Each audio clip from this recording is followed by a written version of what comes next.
Hi, I'm the Astrology Boy. And I'm Zyla Bones. And How are you today- this evening? We gotta fix this. We gotta find out. We need a standard intro.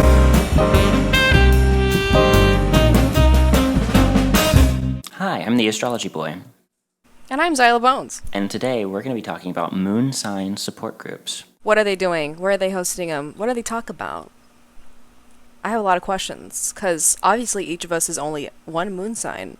And we're both air sign moons. So we truly can only speculate. I'm a Libra moon. You're a Gemini moon. Should we talk about our own moon sign support groups first? Or should we just start from the top? Well, so picture this. You have trauma. You have some issues. You have some problems. You are going to moon sign AA, so to speak. You are going to a group of people who all share something similar to you. And it's the moon sign. You're all in a group, all in a circle. Hi, my name's Alex. I have a Gemini moon. Hi, Alex. And all the other Gemini moons say, hi, Alex.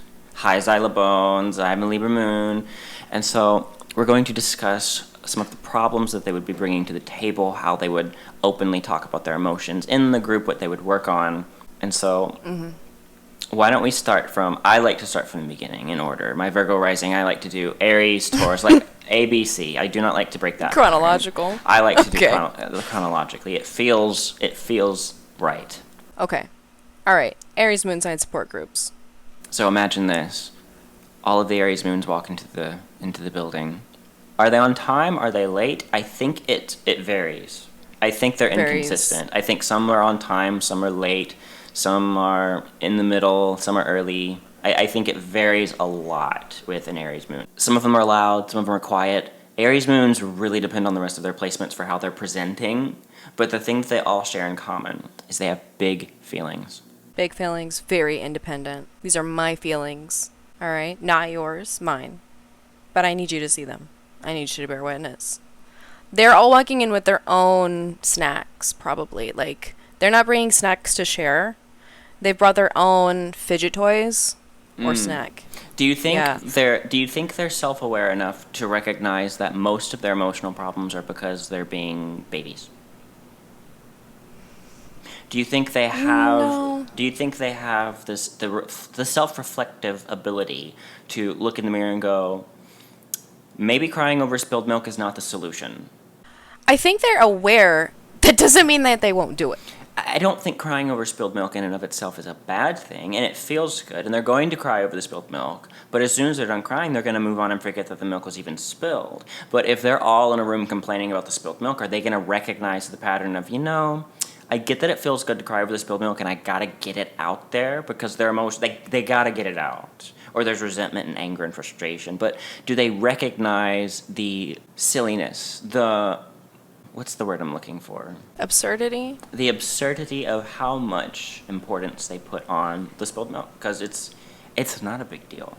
It's not the things that Aries moons feel so passionately about is everything, but usually it's only the small emotions. I don't like their emotions feel big, but it's a bunch of small things that happen throughout the day, throughout time, throughout things. I have not observed Aries moons to really be impacted by long-winded type of feelings. Like, they're not weighed and burdened with the heaviness of emotion, quite like a Cancer moon would be, where a Cancer moon's been feeling sad for like 4 days because they spilled the milk. Where an Aries is like, I spilled the milk, I'm so angry, I'm going to flip a table, cry, and then 5 minutes later they're laughing and playing outside. Yeah. I feel like this support group is happening possibly at a playground or at somewhere where they are free to kind of move around, Like, there might not even be any chairs. They might just all be sitting on the floor. I don't know why. Or standing. Perhaps even standing. We're all standing up in a circle. We're saying, yeah, I felt this way earlier. And I've noticed this about Aries moons a lot, is they're actually quite good at recalling a feeling while also remaining detached from it. They don't re-feel it every single time. Whereas, like, a Cancer moon is likely, when recalling the feeling, to re-feel it, because it's so attached to the feelings, attached to the memory. It's the redundant Cancer archetype. But Aries moons is like, I already got it out. It's over. It's a flash in a pan. Boom. Firework. And I think a lot of people give Aries in general, or probably Aries Moon especially, like, a bad rap for anger. But I don't. It's all the emotions for them. I don't perceive them as more angry than any other No. sign. I just perceive them as more quick to express their anger. And I think they just want the freedom to express how they want to express. It's kind of, they're similar to what an Aquarius stereotype would be, as in, don't tell me what to do, don't tell me who to be, don't tell me what I can and can't do. You kind of have to do reverse psychology, kind of trick them a little bit. And so if they are just standing or sitting, as if they have the, what if they do want to sit in a chair? I think they're going to want the freedom to, well, maybe I do want to sit in a chair and not stand up or not fidget. Because especially if they have other placements in their chart that are a lot more peaceful physically, or maybe subdued. An Aries Moon doesn't mean you have more physical vitality. It's just your emotional vitality is very firecracker. Yeah. Reminiscent of a firecracker. I think what they're going to discuss a lot in an Aries Moon support group is I had to ask someone for help, and it was okay. Because they're very good at vocalizing their displeasure or their distress, but asking for help is, like, unheard of. Like, they don't know how to do that because they were taught I need to rely on me. I'm my sense of safety. My identity is my sense of safety. The fact that they're in the support group, period, is a step in the right direction. Because Yeah, no, that was a big step. They want emotional support. They want emotional support. Like, these are the least likely people among the moon signs to actually show up to the group, I think. I think I may have Do you think they're overestimated the least likely to go to therapy? Maybe because I think they kind of, once it's over, they're like, I'm fine. Like, the emotional They thing might was not so realize fast. that they still have that somatic residue left over because they've moved on. Even if their body hasn't, emotionally they have. Yeah, it's not up here, it's all down here, and it's not in the head.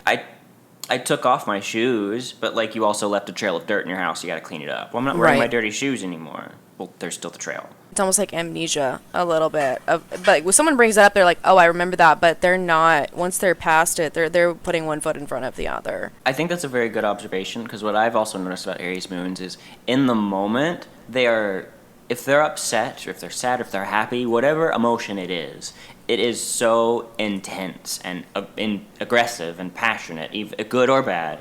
But then once that moment has moved on, they can recall it with no emotion, with no feeling attached to it. It's just that happened. It's no longer my reality. My reality is my present. It's a very present-centered emotion.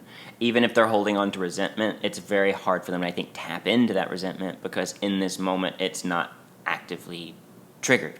I think the most likely time an Aries Moon would show up to a moon sign support group or to therapy is whenever they're going through a loss of independence or some sort of ego death or a loss of identity. If they put all their identity in career, which is pretty common for fire signs, they're going to be like, who am I when I'm not doing this? Because Aries is about what I do, right? My actions translate to who I am, and that emotional security is in that identity of what I do. And I think that of like transition in career, transition of family, transition of location, perhaps wherever their identity is, right? It's going to result in a lot of emotional instability. Would you like to add to why you say that fire signs often attach a lot of their identity to their career? Maybe that it's because of partially from my derivative astrology observations with rising signs. Most fire sign risings are very career-driven people because of the earth signs on the 2nd, 6th, and 10th house cusps. And so deriving from rising signs, when I see fire common either in the big three or like fire signs, if there's a lot of fire in the chart, these people tend to be pretty career driven. And fire being so outwardly expressive and wants to show up in the world visibly, it's just very active and projective. It tends to manifest in career a lot, I feel, or like what you do with yourself, what you create, what you present, how you show up. Transitioning to, the 10th house? 10th house. Accomplishments, goals, long-term goals. I see the 2nd, 6th, and 10th houses as earth houses because the signs that operate most naturally in those positions are, I mean, it's of Earth. It's your income, resources, bills to pay, your health, anything, time. It's 3D. It's everything in the 3D. What you're known for accomplishing, contributing in a material fashion. Earth, right? Stability stuff. How do you get the ground underneath you and keep building? So the association with stability in Earth, i.e., focus on career, because career brings stability. With a fire energy is also that passion and vitality to pour into something, with the Earth being career as well. So it's a combination of, usually fire risings are career focused because of the houses that they have associated with work behaviors and careers and motivating factors. But what if you have an Earth rising? Would you associate a similar energy as well? Or because it's an air sign, that would be associated with their work and career if they're a Earth rising? Let me make this distinction, because I feel that Earth sign risings can also be very career driven, but for very different reasons and very different ways. I think that fire sign risings tend to be career driven in a quite like traditional climb the ladder leaning corporate sense, because that Earth tends to be quite normal, like predictable in manifestation. Predictable is what is stable. They're going to do like, I came in at entry level, I did an internship, and I stayed with the same company, and I worked my way up, build in this very traditionally ambitious and predictable fashion. That's kind of what I see a lot of fire sign risings tend to do. It's sort of a traditional-ish mindset when it comes to how they present themselves and what they contribute to the world. More than you would think. I think they think money is pretty important a lot of the time, especially if they have anything in the second house. Earth sign risings tend to be more independent. I'll go a little bit more, I'm going to start my own company. Like, they want to have the control. They don't want to do the rat race. It's almost like fire signs like want to be in the competition, maybe is what it is. They want to compete with most people, whereas Earth sign risings are like, I'm going to start my own farm. I'm going to start my own company. I'm going to do my own channel, or something of that nature. Because then we have air signs on the Earth houses, which is like, I have my own idea about stability. You have Aquarius in one of those houses, likely, if you have an Earth sign rising. So you're likely to be a little more avant-garde, a little bit more aesthetic, a little bit more intellectual when it comes to business. We're going to get a little higher level when it comes to money, and less on the ground, so on and so forth. That's just tends to be what I see. But Taurus moons. Let's set the scene for Taurus Moon. They walk in, they're all dressed super comfortably.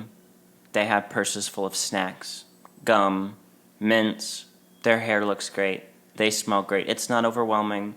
It's very subtle. It's not something that's in your face. There's lots of earth tones, muted colors, gentle voices, gentle features, comfortable vibes, comfortable auras, maybe some jovialness, maybe some roundedness in their physical presence.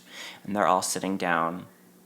And I can't imagine that they have much to complain about emotionally. No. They're going to all show up and be like... Ba Sing Se. No.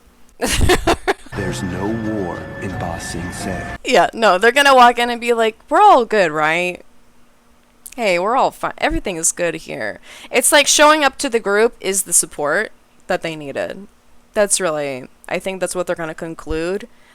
They may just talk about very pleasant things, you know? Like, hey, let's focus on the positives, right? How have you been making progress? How have you been being consistent lately?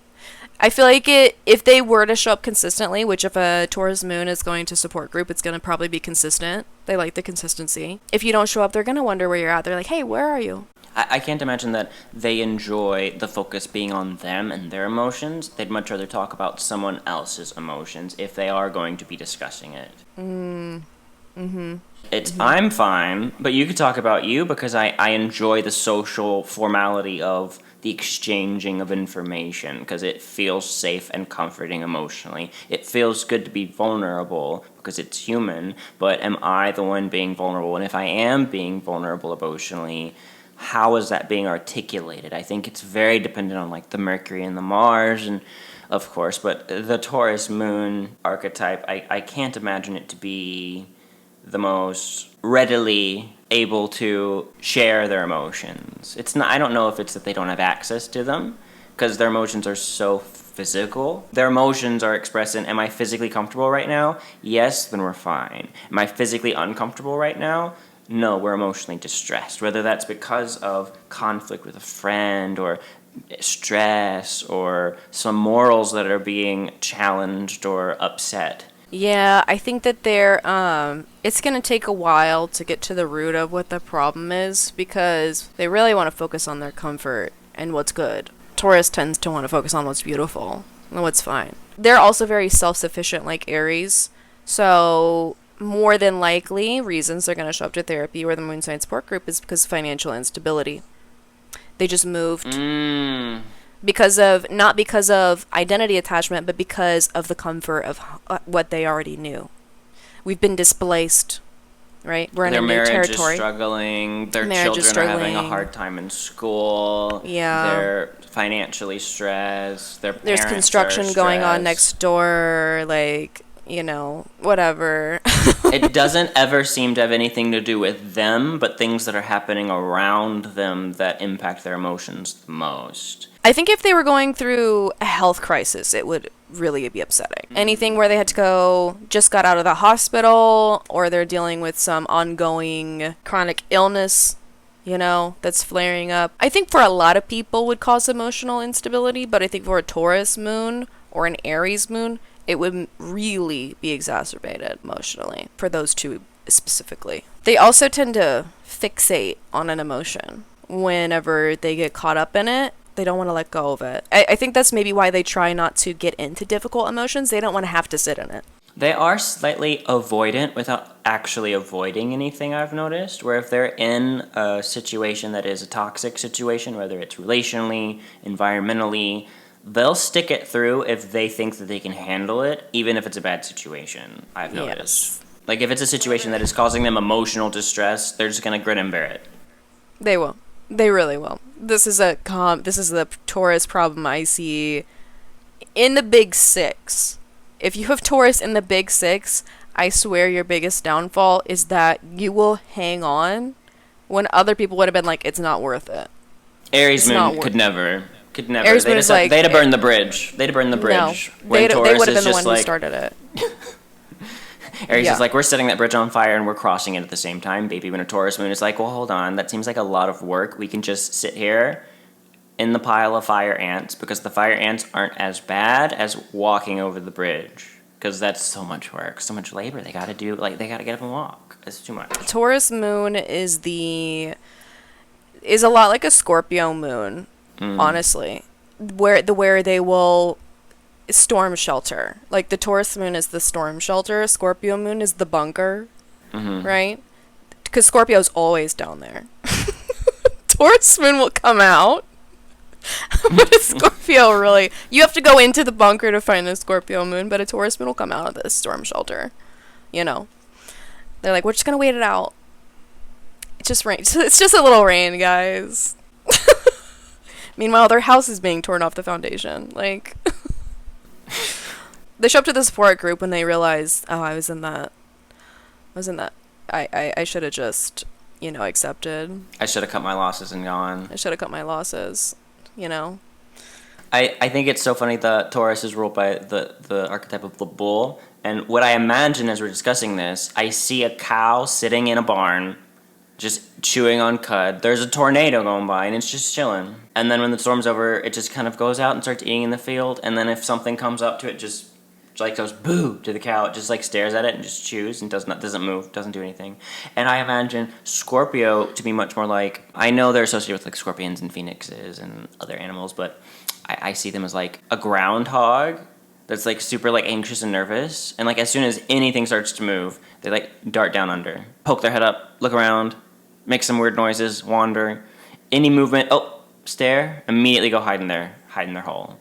Which archetypally, the energy of a groundhog doesn't feel Scorpio coded, but that behavior feels Scorpio coded. From what I've observed about Scorpio moons, I feel that's pretty accurate. That's pretty accurate.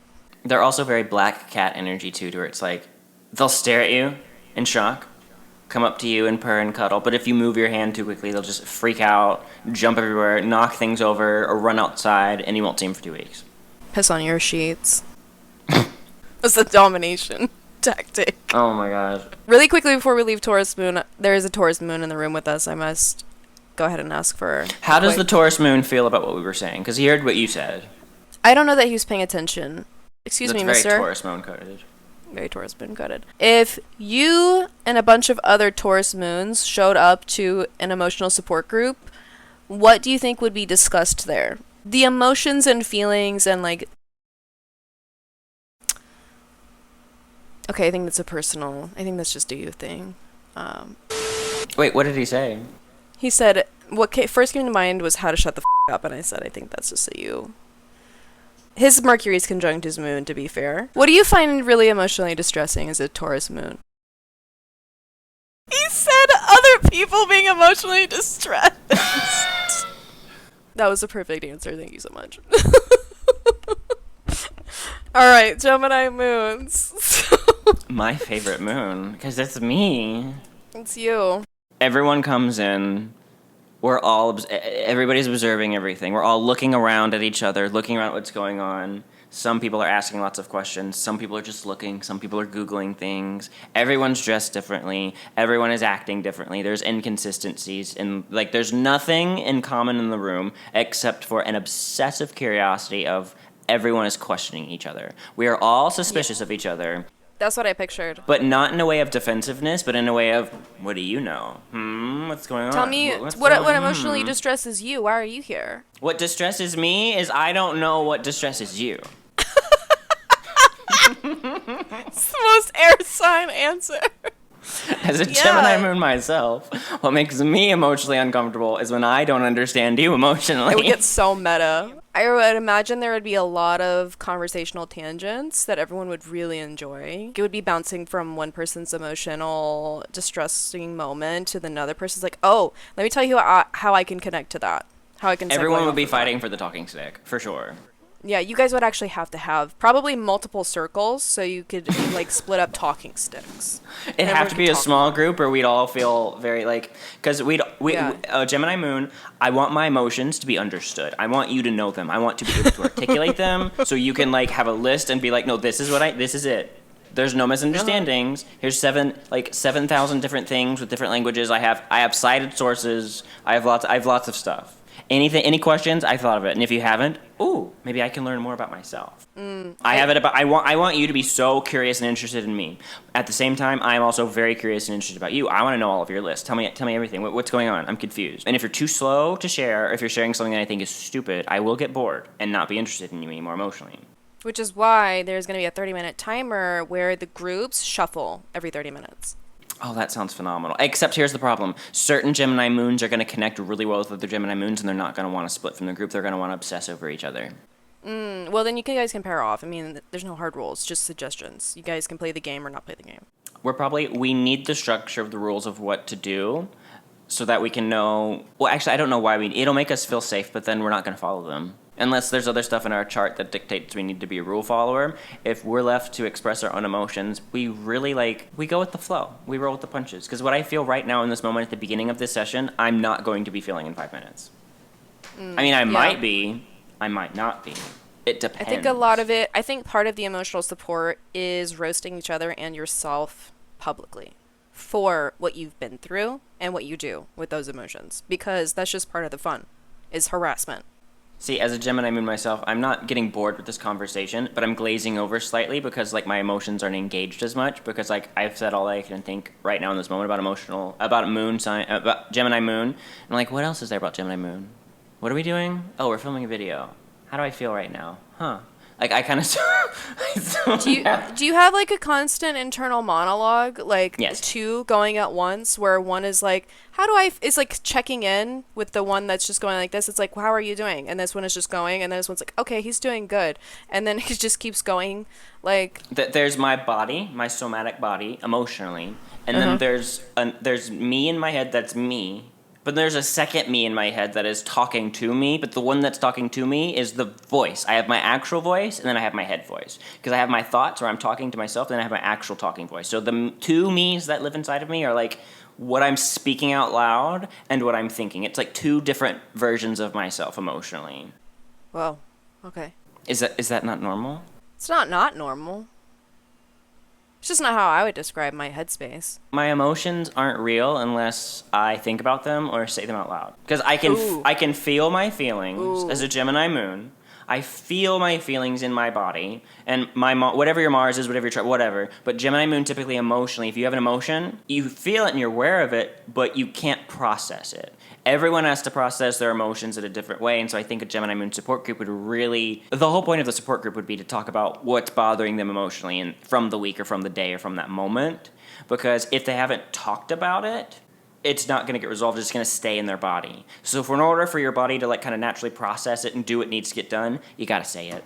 I have to say when I'm upset. I have to say when I'm happy. I have to say when I'm angry. Otherwise, it just sits in my body, and then I forget about it, and then I feel that itchiness of just these emotions trapped inside of me, and I'm like, why do it's just... I gotta get... and then it just gets clogged. And so... I feel like being a mutable sign is a really itchy experience. If you're not moving, if you're not doing something, if you're not getting, you need a change of scenery. We need to change the pace. Gemini Moonside support group is at a different location every week. Someone else's house. So I would literally... Or someone else gets to pick everyone gets to pick where we go. Yeah, that's absolutely true.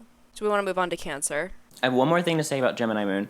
I think the Gemini Moon support group, out of all of the moon signs, they do the best in therapy.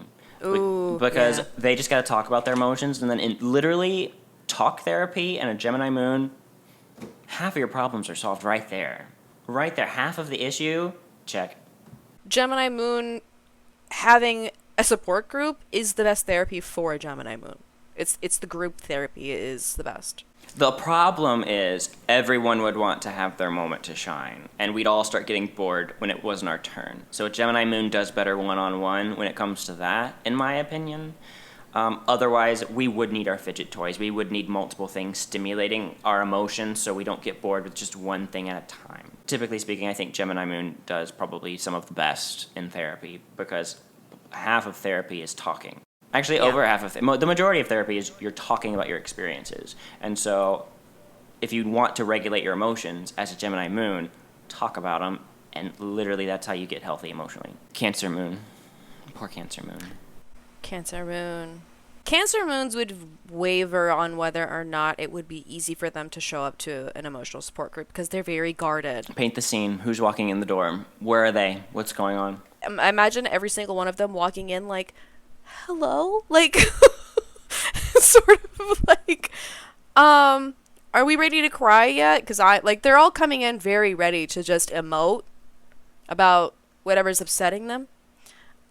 It's like they want so badly to belong to the group, but they are also afraid to be vulnerable because that is such a Cancer Moon thing. That fear of being vulnerable, because especially if they have other things in their placement, like a lot of Aquarius, perhaps, or Capricorn, they're going to put on a show of really being tough and not having any emotional burdens or problems because it's none of your business, because I don't trust you. You're stranger danger. And so I have family members who have Cancer Moons, and they're very rough and tough people. They cry all the time, but in private. Very rarely in public. They do not like to tell people how soft they are. Not because they're, like, afraid of it. They're very, like, if they're feeling it and it's a public setting, they have no problem letting it out. But typically, that's not the place for them to do that. It's more of the Cancer Moon is very much like, I'm comfortable with my emotions. I'm not comfortable with you. That's the thing. Right there. So, where it is at probably small groups so they can grow to get comfortable with each other over time. It's like an 8-week plan, like a life group. Okay. It does give church vibes, like a church classroom. Yeah. This is probably the most AA feeling of all of the moon sign support groups because it takes the time to open up, but when one person starts opening up, it triggers all of them. They just need to see that one person let it out, and they're all sobbing. I think whenever they are talking about their emotions, it's usually very authentic. I think Yeah. because if you're in a room full of Cancer moons, they're not going to be able to manipulate each other, and so they're not going to try. So it's going to be just what they're feeling authentically in that moment, and everyone else is going to feel that authenticity and relate to it because they relate to authenticity. Because I do think Cancer and Gemini do share a similarity in the fact that they're so quick to feel their Aries, Gemini, and Cancer, so quick to feel an emotion, so quick to move on from the emotion. Maybe not move on as far as Cancer, but like so many emotions can be felt because the Cancer, the moon moves so quickly through the zodiac. I think It comes in waves. yeah, and so a Cancer moon, they're going to, I forgot what I was saying. My Gemini forgot. It's completely gone. It's gone, not here. It's the cyclical. Emotions are cyclical for Cancers. Cancer moons. They come up in waves. It's the tide. It rolls and it falls. But to experience it is to show it a lot of the time. So I think that's why Cancer moon can really be a struggle. If you don't know how to like be vulnerable, expressive, if you're not comfortable doing that. The name of the game is comfort. I know a lot of Cancer moons who, when they are emotionally vulnerable, they get gaslit and told they're being manipulative, when genuinely and truly, they were just sharing their emotional experience. And it was in such an authentic way, they were shamed for it. So I think that's part of the I don't trust you because you're not a part of my family. Because family doesn't shame you, or they shouldn't. And so Cancer being so associated with family, it's like you don't just tell anyone your emotions. You tell your family. You tell it in the privacy of your home, where they might have learned you're not my home, you are not a safe space for me to be as vulnerable and intimate. So they've had to learn boundaries. They've had to learn none of your business. And it can look like and even evolve into an unhealthy version of distrust and anxiety and nothing's wrong with me, I'm fine, I'm tough emotionally. When they are tough emotionally, but it's also you don't get to see me when I'm not feeling tough. But I think some Cancer moons know that part of their strength is in their sensitivity and their weakness of the vulnerability of crying. That's a vulnerable position to be. But there's so much power there. And I think sometimes they forget that their vulnerability is actually what makes them probably one of the most powerful moon signs when it comes to emotions, because they're so comfortable with, I've experienced every emotion. All of them. And I've felt it so intimately and personally. That is the irony of Cancer, is they are the most powerful, I think, when they're vulnerable, because they're not aware of the power they're holding when they're being vulnerable. In a negative or like a manipulative connotation of a Cancer is, I do know what I'm doing with my emotions. I do know that looking vulnerable is to look innocent. I think that some of them do know this. But when it's genuine, I mean, you're not trying to be powerful. You are just being yourself. You are just showing your experience. And I really sympathize with that. I have had a lot of people tell me that I'm manipulating just because I'm telling people what I felt and what I'm like, what the hell? I guess I'll keep it to myself. Oh my God. Libra Moon. You don't like me when it's not pleasant. You don't like me when it's not pretty. But Cancer Moon is like, you don't like it when it's not innocent, you know? You don't like it when it's real. Cancer really likes You don't the like real. when it's real. Since it's so... You don't like it, yeah. It's all the emotions, good, bad, ugly. And it's everything at home. It's the beautiful living room, and it's the poop stain in the toilet. Like, it's real. It's also a lot of memories. I think a lot of the stuff that would come up in a Cancer It's a support group surprising is amount of nostalgia. a lot of nostalgia, a lot of childhood trauma. There might be a show and tell. Whether they talk about it or not, there's something inherently nostalgic about the way they tell their emotions. Or even the way they engage with them. It's like, I think because it's so childlike sometimes, not in like the Pisces naivety, but like a childlikeness of just I'm very sad today. And it's so innocent. They might actually benefit from going to the Aries Moon sign support group. That square would really help challenge them. I think they challenge each other because the Aries would have to actually sit in their emotions and not just explode and then move on. They'd have to actually kind of process it a little bit more. The Aries would help the Cancer kind of like, okay, Actually let it out. Let's do something. Come on, you're Tell us about at it. home now. Yell at me. Come on. Don't build that resentment, because you could feel it when a Cancer moon has resentment towards you. Oh my gosh. It's all over the room. You walk in, it's a different temperature. Oh, really? With Cancer placements, that is the I swear, Cancer Mars, Cancer Moon, Cancer Suns. I can feel their emotions splattered across the room, even when they're trying to hide them. It is like the weather. Like, it's raining. It's definitely raining in here, and we're all pretending like it's not raining, and I am having a hard time. I'm having a hard time. Guys, can we talk about the elephant in the room? Poor Cancer Moon. Yeah. Who's next? Leo? Leo Moon? Oh, we can skip Leo Moon. They don't need attention. Okay, skip Leo Moon. I just skip Leo Moon. So they all walk in the room, a Leo Moon, and They're all pretending everything's fine, like Taurus Moon. they want you to, like, let's see. We're going to pause for just a second. I'm going to go to my database and pull up who I know who's Leo Moons. I need inspiration real quickly. Anyway, so a Leo Moon, they all walk in the room. I feel like there's lots of rose gold phone cases. No, definitely everyone has a signature fragrance, and they've all come dressed up. Like, they're going on a date, probably. You don't think the rose gold phone case? I associate rose gold with Leo. Just gold. That's what I associate with Gold Leo. in general? Regular gold. Because that's the metal that alchemy is assigned to. The sun is gold. So. Oh, the oven's going off. We have bread now. Oh, that's nice. I think I'm going to wait. For the I'm looking beeping to at stop. where rose gold is. Rose gold is Libra. Well, I have like a list of all the colors that are associated with signs, and rose gold is gifted in Libra. We'll edit that out. We'll start over for the... Okay, so Leo moons. You can't be wrong. You can't be shown to be wrong. I'm in charge of my own reality here. No, so they're all walking in, they're all dressed up fancy, they all smell good, or they smell really bad and they don't know it. Either way, doesn't matter. I think Leo moons know. I think they're so concerned with looking good and being seen in a positive light by everyone else. They get horrified when they find out they actually don't smell good. If they're and they figure that out early. Like, being proud of yourself as a Leo moon is probably the center of your emotional stability. If you're not, like, shame is what's coming up in the Leo moon support group, because that's the only reason they're going. Ooh. Is my reputation, my pride in myself has been hurt, ego death. I'm not as good as I thought I was. I guess someone didn't think I was perfect. I do feel like they also brought snacks.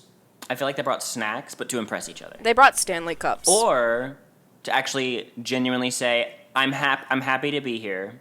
I'm happy to be here. I want to contribute to the group. I want to be welcomed. I want to be authentic. Here's some snacks as an offering. I feel like the Leo moons understand certain forms of formalities, similar with Libra. Yes, they would be very respectful, I feel. They'd be very respectful of everybody having the spotlight. Nobody's going to try to talk over anybody because they are waiting patiently for that talking stick. And, like, when I get that talking stick, I got it. Right? And I feel like there's going to be applause. There's going to be applause when someone really lets it out. And, like, it's really cheering. They're all cheerleaders. Truly, Leo moons are amazing cheerleaders. And so when someone does a vulnerability, it's going to be like, you got this, man. Keep going.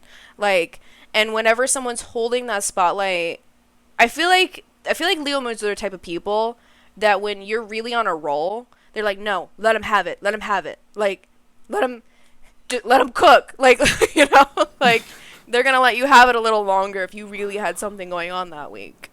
They might have a little, like, stage, perhaps, or a podium. I don't know. Or a show and tell. Leo moons are big show and tell people. They love that.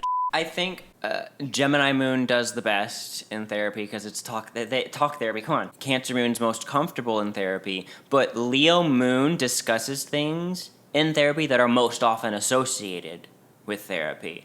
I don't feel as though I'm good enough. I don't feel as though I'm successful enough. I don't feel pretty enough. I don't feel valued.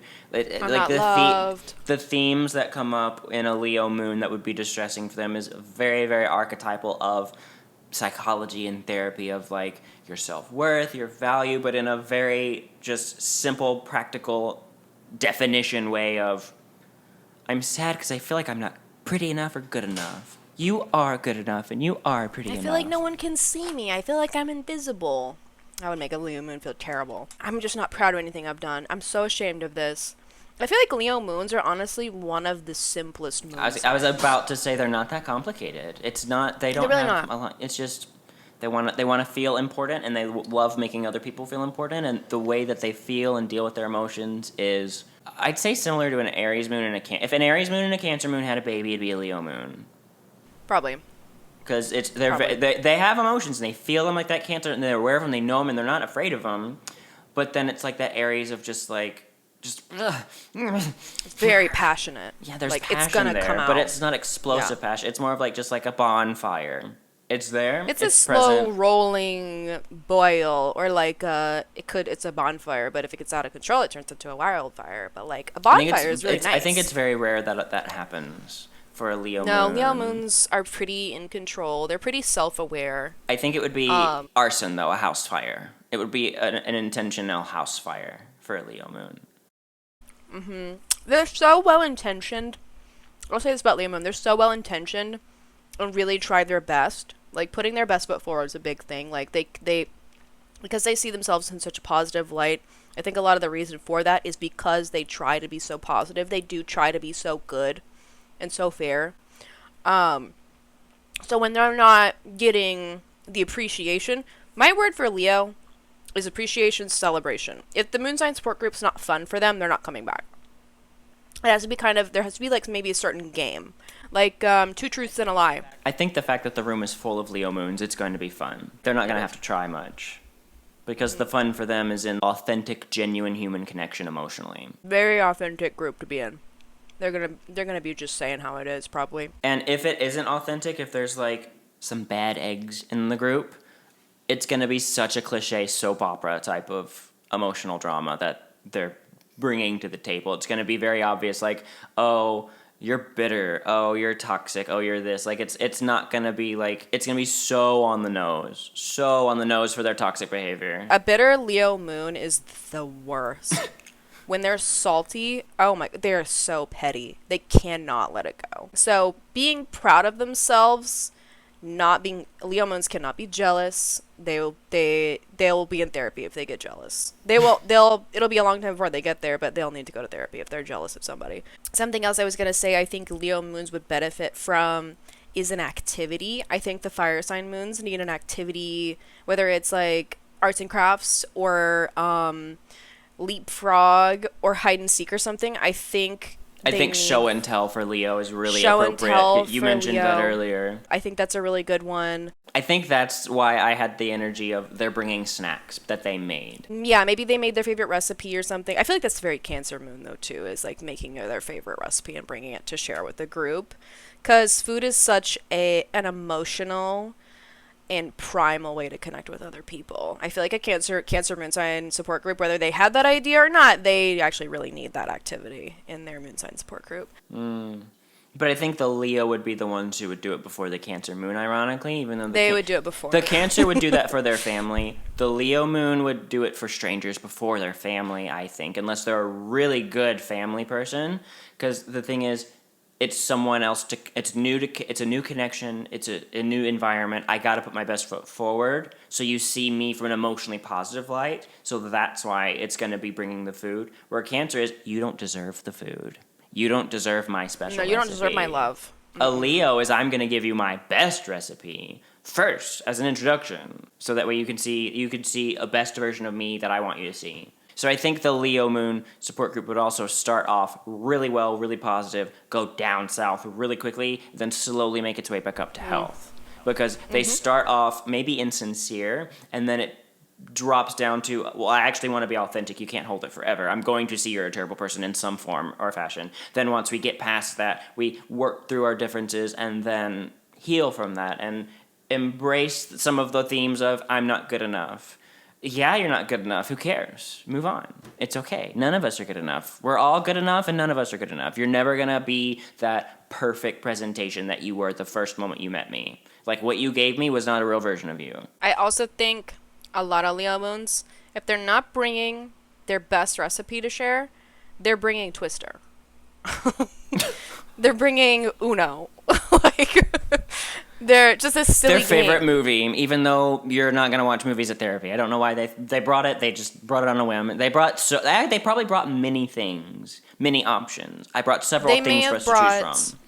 They decided at the meeting before that they were all going to do show and tell the next week, and you bring one item to talk about. I do think they would be the ones to include alcohol. They would also be like, was this a mistake? But I think they would all keep each other in check because I don't think Leo moons really get that out of control with those types of substances usually. That would be so undignified to get drunk in a meeting like this. They do not like being shamed. They really hate being ashamed. Embarrassed? God forbid. God forbid. Cringe is like poison to a Leo moon. My kryptonite is secondhand embarrassment. Okay, Virgo. Oh, Poor babies. those sweet summer children, even though they're born in the fall. Those sweet autumn babies. Actually, wait, no. Virgo You can be a moons are born summer all child. year. It's the moon. Okay, never mind. Those sweet summer babies. Virgo moons. They need to be protected at all costs. They can't handle their emotions. They don't know what to do. They get sick. They get sick. They get ill. They get tummy aches. They get IBS. They would need a moon sign support group location with a multi-stall bathroom. It would be online. They would have They would be a Zoom meeting.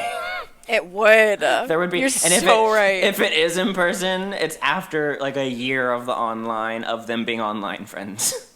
Unless they got other stuff in their chart, they are doing that at home. It's a phone call. It's a Zoom meeting. It's a Google Meet. It's a Discord server. Virgo Moon is Discord server coded all the way. They do like to show up, though. They like to show up and be... Well, I think Virgo... I think a lot of people underestimate how social Virgo the sign is, actually. Because they love to integrate. They like to be useful. And they love to be needed. Virgo hates being disposable. And so you get this validation from other people of like, I'm valued in this group. They really need me there. I really cultivated this conversation between those two people. I've noticed they are some of the most caring people you'll ever find. Oh, absolutely. Because the way that they care emotionally, because like what motivates them emotionally speaking is the archetype of Virgo, which is the archetype of doing something practical and right. Not only right in the sense that, no, I did a good job, you can't criticize me, because I've criticized myself enough already, but also right in the sense of I'm morally obligated to do something that is emotionally important to me. I'm your humble servant. That's their archetype. They are I think they're probably just as self-sacrificial, if not more so, than a Libra Moon. I'll say it. As a Libra Moon, you might fight that, but No. Virgo Moons... No, I won't. I am a selfish little shit sometimes.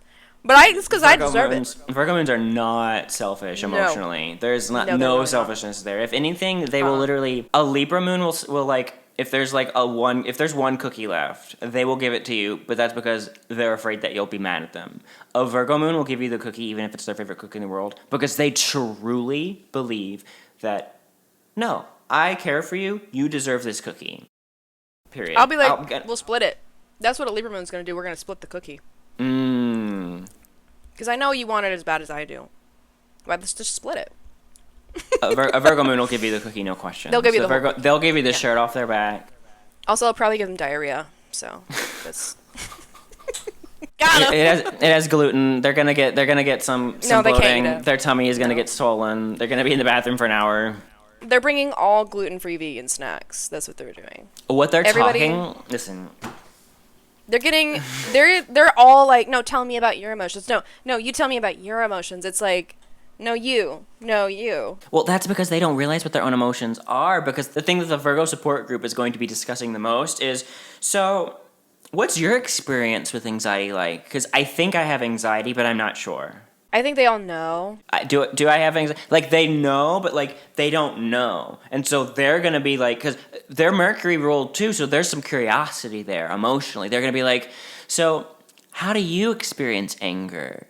And Gemini's doing it because they're just curious and bored, and it's a little more selfish. It's a little more boop, boop, boop, boop. Like a little kid, like, hey, who are you? A Virgo Moon is going to be more like, well, okay, but who are you? So I can not only get to know you because you're worth it, but help understand myself more, and I really do want to know your side.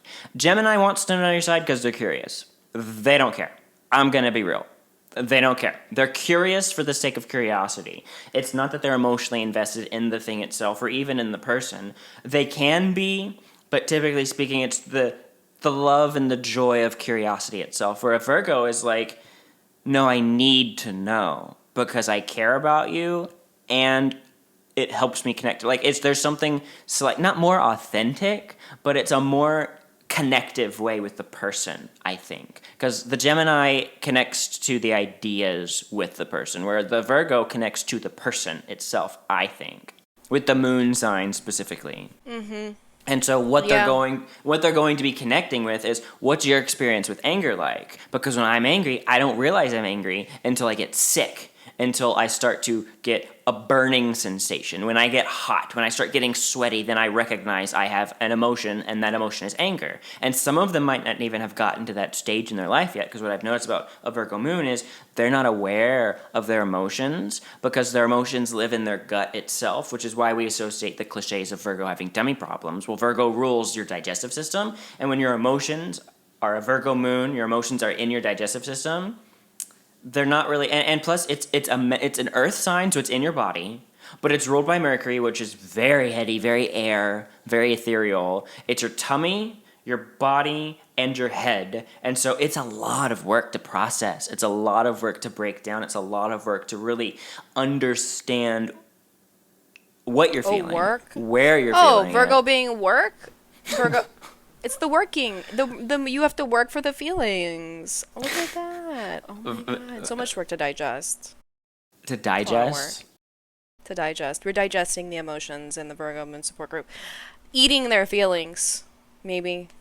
Sometimes. I don't know why that came to me. They like comfort foods. They like comfort things. Because it's an earth sign. It's an earth sign moon that whenever they're feeling emotional, they don't know what's going on emotionally. They just want to comfort their body in some way. Usually it's through sleep. They do a lot of soothing. They do a lot of sleep. They sleep to soothe their problems a lot. They'll take a nap. They'll sleep in. I see that, but I also see them do any routine behavior. Yes. Exercise being a very common one. Walking around the block. They retreat to a routine behavior. Like, let me go through my routine. This'll soothe it. I just need to do the regimen. Let me go into auto mode, autopilot, and do my list of tasks. A task-based thing. Let me actually physically do some work. Let me work on this assignment. Let me do this thing. Let me do like 3 Uber runs. I'll be fine. Just need to work it out. I just gotta work it out. Let me edit some pictures on the computer. Let me send some emails. Let me file those papers. Let me clean the floor. Fun fact. Cleaning the whole house, really big for processing. I've lived with Virgo moons, and whenever they're upset, they clean the whole house. The house is never, when I lived with the Virgo moon, the house was clean all the time. They cleaned the bathroom like twice a week. When I've been with Virgo moons, they do like keeping things clean. But for me, it was my dad and my sister, both have Virgo moons. They will work out. If their bed's not made, they get upset. I've noticed. Yeah, they'll go through emails too, like check their email. Just go through the list of tasks. They make sure everything's in order. Let me just make sure everything's in order because their emotions are out of order. The attempt to get order of the emotion, they'll do it physically rather than up here. They don't realize it's an emotional problem. They don't realize what they're doing. They don't realize that they're doing that out of an emotional reaction because they're upset. Being emotionally vulnerable for Virgo moons, I've noticed a lot, can make them physically sick. Literally, they will get ill. They will get a fever. They will need a nap. They will need so much alone time to recharge and process emotionally. Do you remember Fellowship of Christian Athletes? I do. So, I knew a guy. I'll leave his name and relation out. But, I knew a guy. Was it a lover? I won't say. I knew a guy, Virgo Moon, would literally get physically sick whenever he would speak spiritually because, or just emotionally vulnerable. And if he felt vulnerable, he would literally throw up. When they are emotionally vulnerable, they'll make all the moon signs cry. All of them. Because it's so... There's a certain authenticity, too, that a Virgo moon carries. I know Leo is all about authenticity, but I think whenever you focus on authenticity so much, like Leo does, you miss the plot. But a Virgo, when they do tap into their emotion, because they like to get it right. So they're not going to do anything that's disingenuous because that's not accurate. Virgo's all about accuracy, all about directness, all about this is real. I think that a lot of times whenever Virgo moons are emotionally vulnerable, a lot of people find it cringe. I've noticed that, and it's so It comes sad. out. It It comes out breaks kind of my heart. awkward. It hurts them. No, it hurts people to watch. It's not that people are like, "Ooh, that's cringe." It's like, I'm feeling your pain physically, and I think that's kind of what cringe is. That vulnerability is the work, and I'm like, oh, it feels so frustrated. It's uncomfortable. Like when a Cancer does it, you're moved to tears. Just those waves coming off them. You're feeling it. When a Virgo does it, it's like it's like it's repeating itself. It's like aluminum foil being scraped on chalkboard. Yeah, it's got and that. That isn't to say anything in a dehumanizing way, because the last thing I would want to do is make anybody feel insecure or not valued. But I think to say that about a Virgo moon, it's not to say that you're. How do you say that you're beautiful and cringy at the same time? But it's not a You're bad allowed to cringy. be cringy. You're allowed to get it wrong, you know? I think that's what they're so concerned with, trying to express it correctly, that it ends up falling apart. When I have, in my relationships with Virgo moons, and I've had quite a few, my favorite moments, whenever I found that I looked at them and I felt the most endeared, when I felt the most love for them, is whenever they were being so cringy. Like, disgust. Like, even they're like, oh my gosh, I love this movie, and it reminds me of my childhood. And I don't know how they do it, but they can say something like that. The way they express that emotion, it's just cringy. It's like that cringy dad, whenever the dad's like, oh, back in my day, I used to do this with my friends. I loved my friends. There's nothing cringy about loving your friends and remembering them, but the way it was presented is just so uncomfortably cringy. But personally, I think that's so beautiful about a Virgo moon, is when they are cringy, you know it's authentic. And I don't think it's a bad cringe. I don't think it's disgusting. I don't think it's a, ew, get away from me. I think it's a, oh, that was so cringy. I want to give you a hug. I want to be more vulnerable with you. I want to share my life with you because of how beautiful you are. I'm honored that you're in my life because you just had that cringy moment. You really put yourself out there, didn't you? It's so inspiring because, like, it's so fascinating. It's like watching them. It's like they're science projects. Virgo moons love the sciences. They love the stems. I've noticed they love STEM really fields. Do. And so a Virgo moon, whenever they're like, you watch them and you see them get triggered. They don't know they're triggered yet. You see them get triggered. You see them have an emotional response, an emotional reaction. You see them do something about that emotion. You see them get exhausted and need a break, need something new to thing. And then a week later, they come back to you and they go, you know, this happened. And I think it made me upset. And you saw the whole thing play out. You knew it happened. It was so obvious to you. They didn't know it was happening until genuinely a week later. And then when they tell you, it made me feel bad. That was so cringy. That was disgusting. Why did you say it like that? But, like, it's so cute. It's so endearing. It's very innocent. It's always innocent feeling. There is something so innocent about a Virgo. Oh my god. Virgo moons, I've never met a Virgo moon that did not feel extremely innocent to me. They are the most purest of things. They could literally be a serial killer, and you look at them and go, you are just an angel. I don't know how. I don't know how they get away with it. You just want them to stop suffering, but you don't know how to help them. I truly have nothing but good things to say about a Virgo moon. My only problem is the fact that it does take them so long to get in touch with their emotions. As a Gemini moon, I get very frustrated sometimes with the fact that they don't realize that they're upset. I can tell that they're upset. They don't realize it, so they don't talk about it. They don't share it, and then they accidentally hold resentment. They'll have their breaking point, snap, and be like, I'm done. We're finished. And they had no idea they were getting there. And other people are like, why didn't you talk about this? If you were having this emotion, if you were feeling these feelings, why didn't you talk about it so we could have worked through it together? They didn't realize that they were having. And so I think sometimes a Virgo moon really struggles with identifying their emotions, and then it's too late. It's too far gone. They're trying to put them in neat little boxes, and then it's all washed out. Because their body keeps the score.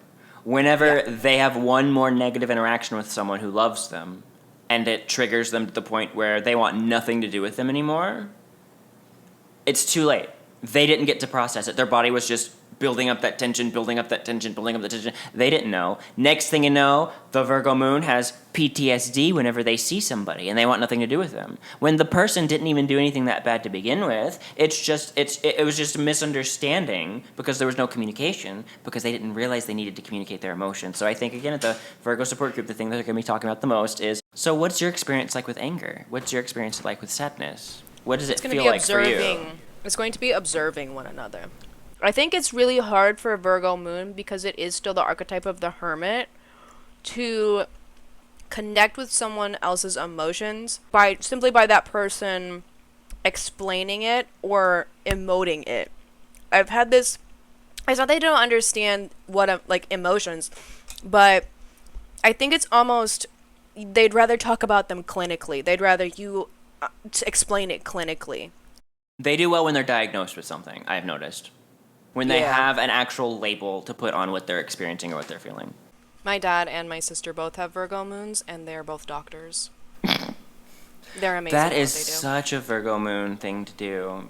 The Virgo Moons that I've spoken to, a lot of them are therapists or doctors or nurses. They're so kind. They don't know how not to serve. They're good friends. They have lots of potential to be good friends emotionally. Emotionally available friends. Sometimes too emotionally available. They're very emotionally available. Now we move on to the Libra Moon. This is your Hello. turn to shine. So, Libra Moon, you walk into a room. I see a bunch of beautiful blondes. That's what I imagine. But you... Barbie and Ken, that's all. I mean, we are the Cinderella Moon.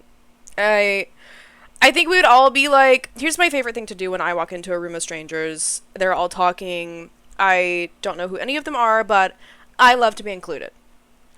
Libra Moons would not leave anyone out of the conversation. We're all so sensitive to, is everyone in here happy? Is everyone in here all right? What do they look like, though? You know? Besides Barbie and Ken, They're all... what's the vibe of the room? They've all... It's similar to Leo when you walk in. They're what the Leo wishes they could be. I'm so sorry. Not the Leo slander. That was so rude. Not the Leo slander. But when it comes to the aesthetic, because Leo's trying too hard. Libra's just effortlessly... I'm bringing a beautiful outfit and delicious food. And they don't even care about the outfit or the food. They're just like, I'm hot and I know it. Libra is like, I didn't even try. And I knew you would love it. Because, honestly. They'll walk in and be like, oh my God, I love your outfit. That's what every conversation starts with. Or, oh my gosh. Where did you get that? Where did you buy that? Or, hey, have I seen you from somewhere? Do you know so-and-so? That'll be how a lot of conversations start. Oh my gosh, you're wearing this? You know what? That TV character wore that, and I love this show. How do you feel about this TV show? Oh my gosh, you remind me of this character. You remind me of this person. Yeah. You remind me of something. It's very much like compare and contrast. A way, like this versus this versus this versus this. We are all sizing each other up. Not in a malicious way. It's very passive-aggressive, I would imagine. It's not passive-aggressive. It's just...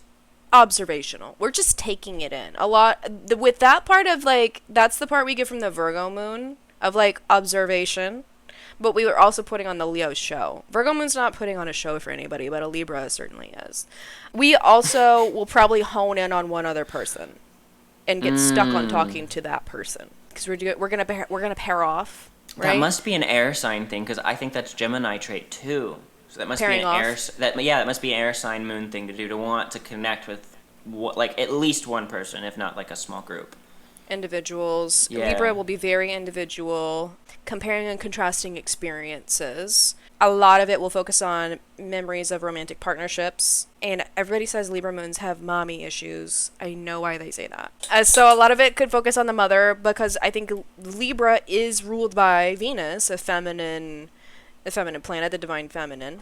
Libra is Saturn's exalted in Libra, so it's like the unsung Saturnian moon in a lot of people's perspectives. I think another thing would be we might have our meeting at a different location every week as well, or there's a lot of places a Libra moon, because I think the beauty of Libra moons is they can see the beauty in anything and henceforth make themselves comfortable anywhere with anyone. That's kind of the beauty of being a Libra moon, is I can match energy wherever it is, whoever it is. The hardest thing I think is am I feeling this? was that really what it is? And then it'd be like, I think where it would go very quickly. And you would never see this of a Libra Moon if you don't really, really know that person. It would go really dark really fast. Because we were all so tired of putting up that pretty easy front. And we would just talk about what we wish we could do. Hypothetical situations. You're like, obviously. My mom, she had a hard life, and I don't blame her. 5 minutes later, I want to strangle that woman. I want to punch her in the face, call her names, tell her everything she did to make me mad. I have a list of everything that she's ever done in my life that hurt me. Mm-hmm. We give her grace, but next week we're going to axe throwing, right? And everyone's like, yeah, that's what we're doing, axe throwing. Or, like, we're all gonna, like, beat up a car together, like, or smash plates, because Libra moons really don't like to show their ugly emotions, because it has been unsafe for them to do so. Lots of repressed anger in Libra, quite often. So much repressed anger. With the moon, your emotions, the emotions that are being repressed are the angry emotions for a Libra moon. And a Libra moon, also, a lot of it is, like, we're holding usually two emotions at the same time that are contrasting each other quite starkly. So it's like, yes, I don't feel like it's just to fight back in this situation. So, or like your the way you act contrasts the way you feel a lot. And so whatever you're being seen, whatever being shown in a Libra context, there is always something balancing that scale on the other side. And if you're not seeing both sides, if you're seeing one thing, there's probably something else going on you're not seeing. Because it's a veneer. It's this facade a lot of the time, unfortunately. Libra moons need to learn how to verbalize their emotions because it's a cardinal sign. We are very reactionary. It's like an Aries Moon, but on the back end. Like... It's internalized reaction. There's a reaction that you're not going to see. But then I'm going to let out later. When you're not watching. I think there'll be a lot of that. There'll be a lot of sweets. A lot of sugar. Libras notoriously love sugar. Probably all that repressed anger, I would imagine. So... I feel very bitter, so I need to eat something sweet. Let's contrast some of the Gemini versus the Libra, because air sign moons. Gemini goes through emotion to emotion to emotion, and people look at them and go, "Oh, you're two-faced because you were feeling this, and you said this, and now you're saying this, and it seems very contrasting."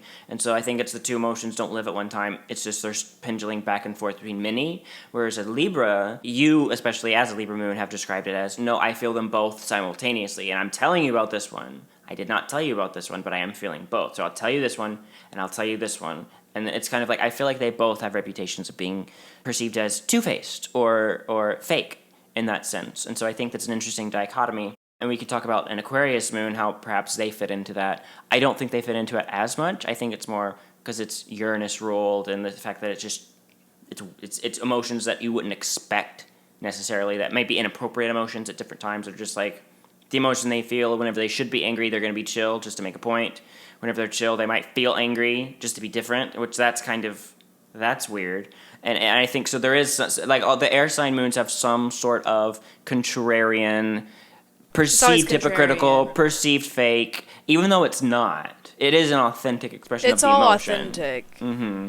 Yeah, it is all authentic. Even when a Libra is showing you only one side of it, they may not even be aware at first that that's what they were doing, because the moon is the reaction, the natural response of the body and the mind together. What you learned was going to help you assimilate and be safe and be comfortable. Emotions are just chemical reactions and reactions to the chemicals.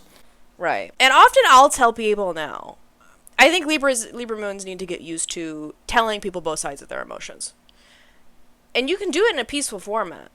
You can do it in a detached format pretty easily. I think the reason all air sign moons often get labeled as fake is because we are so detached from our emotions. We sort of intellectualize them, we process them, and one way or another, we'll show you part of it, and not the other part of it, whether it's because we deliberately or indeliberately hid it from you, or it's because we changed our minds. We went back and forth on the issue. With Aquarius, I think they seem insincere a lot because of how cold they can be. I think it feels cold because it's not the same as your emotion a lot of the time, or they're not expressing it the same way, so it feels like they're being fake or robotic. They are the least likely to go to therapy. An Aquarius Moon. They do not like therapy. They do not like being therapized. If you start, you have to, like, they have to trick themselves and go, this isn't therapy. We're just existing, and it just so happens we're talking about emotions. As soon as they start to kind of feel like, oh, we're in therapy, they do not like that. It's very hard for an Aquarius Moon. The fastest way to make an Aquarius Moon mad is to tell them how they are. Tell them what they are, tell them how they are, tell them who they are. That'll piss them off so quickly. A Libra Moon will benefit probably equally as much from therapy as a Gemini Moon will, though. I think a Libra would. I think a Libra. The Gemini loves therapy. I think the Libra grows to love therapy. They don't realize it because I think it takes them a while to actually truly show what they're really feeling. Like that dark side, that simultaneous bad within the good. From what I've observed, it's a long time for a Libra to actually be authentic and opening up. They only show you the pretty parts. It takes them a long time to show you the bad parts. The exercise that Libra Moon would do in the Libra Moon Sign Support Group, I think, is the question posed is, state how this made you feel. Now tell us how that actually made you feel. Or do like a yes, everyone go through the circle, say how you feel, and then we're going to go through a circle and do it again. No, we're going to do it one more time. And then again. And then one more time. Now pretend you're saying it to the person you're mad at. Now pretend you're saying it to God. Now pretend you're saying it to the devil. Now say it to yourself in the mirror. Do like a yes and well, this is how I wish I felt. Or, but this is how I actually feel. This is how I think I should feel. This is what part of me feels. And that makes sense. The other part of me feels, and that doesn't make sense. But it does, because it's feelings. They don't have to make sense. So how do you feel about Libra Moons? Well, I love them. I think they're great. Okay. So how do you feel about Libra Moons? Sometimes I wish they just say it like it is. Let's do it third time. Now say it to God. What do you feel about Libra Moons? God, help Libra Moons. Period. Period. Enough said. Help them say, enough's enough. Help them say, hey, that sucks. Alright, Scorpio Moon. Oh gosh. I love these little gremlins. I think Libra Moons and Scorpio Moons actually have a lot more in common than we would initially expect. Hidden emotions. Let's picture the scene. A Scorpio Moon walks into the room. They all kind of look different. I think they all have a very specific way that they're trying to... It's similar. It's giving Leo vibes. They have a catered way in which they present their emotions. Because it's none of your business. Oh, it's none of your business, no. The Cancer and Scorpio, it's none of your business. Cancer, Scorpio, and Aquarius, none of your business. A lot of times with Scorpio Moons, I think it depends maybe more on a different sign of what they feel like, because Scorpio Moon's emotions they're even hidden from themselves. It's so under lock and key. They present a lot like Leo Moons, Aquarius Moons, even Taurus Moons at times, like any fixed sign. Just leave the Scorpio. Scorpio's not even here. What are we talking about? They'll distract you. They do similar to Virgo Moons, but they're doing it on purpose. A Virgo Moon's actually curious about how you feel. A Scorpio is defensively trying to turn the conversation back to you. No, tell me about how you feel. Actually, constantly deflecting. So that way I can feel safe emotionally because I have power over you in case you hurt me. They hate being vulnerable. I've noticed, though, sometimes a Scorpio Moon, when they are open with their emotions, it's a lot. Oh, it is. It's like unhealthily a lot. Like in a romantic relationship, when a Scorpio Moon at the beginning, when they start to express their emotions, it is everything. It is the big bad and ugly. Like I know we all poop, but when we're in the get to know each other phase, I do not want to be in the bathroom with you when you have diarrhea. We're not there yet. And a Scorpio Moon is like, oh, I like you. we're forming a relationship. I have diarrhea. Do you want to come to the bathroom with me and watch? No, I do not. Thanks for asking, though. Hey, disclaimer, Libra moons are not like that. Okay? Because everything is pretty. I don't care. I have lots of energy in my chart where it's like, I have some caretaker energy to where it's like, if you have diarrhea and you need help, I'll take care of you and I'll clean the toilet. Don't you worry about it. I know you. No, I know you I'll missed, take care of you. I know you missed the toilet and it's all over the floor. You go take a rest. I'll give you some tea, some essential oils. Take a nap. Here's your comfy pillow. Here's your favorite movie. Here's some soup that I made for you fresh. I'll go clean the bathroom. You sit down. A Scorpio. I'm not going to sit in the bathroom and hold your hand. The Scorpio Moon is going to be like, let's go have diarrhea together. Emotionally speaking. And so I've noticed that a Scorpio Moon is either you are the enemy and I'm not telling you anything about my life, or I'm going to trauma dump on you and now you need therapy after I've told you how I emotionally feel. And so I think finding that balance, finding that healthy level of the slow moving intensity, because if you look at Pluto, the planet's archetype, it's so slow to move and do its thing, slow to move and process and do its thing. And so I think when a Scorpio is unhealthy, it acts more like the Mars, where it's just explosive. When it's healthy, I think it acts more like Pluto. It takes its time, and whenever it's finished, it completely changed and transformed everything that it touched. A healed Scorpio moon is mother. She is mommy. He is mommy. Like, the safety of a healed Scorpio moon. Baby, they got you. All right? You can let all the ugly out. They are not going to judge you. They can handle it. They'll help you process it. And they are really good at assessing what you need for that. Like, I have the perfect emotional medicine for you. In return, they're not going to overwhelm you with too much of whatever they're going through or whatever they're not like they're a safe space in all regards. They're a safe space for you to dump out on, and they're a safe space where when they dump on you, it's never too much, it's never inappropriate, it's always within reason and within boundaries, to where if you're not a person in their life where it's appropriate for them to dump everything, they're not going to dump everything. If it is appropriate, they're going to do it, but you're still going to feel good afterwards. You're going to feel close. You're going to feel that carnal intimacy, actually, because when a Scorpio intimacy is the intimacy of the nasty. You don't want to have a romantic physical connection with a stranger. You don't want to get all up in someone's business and swap bodily fluids with strangers.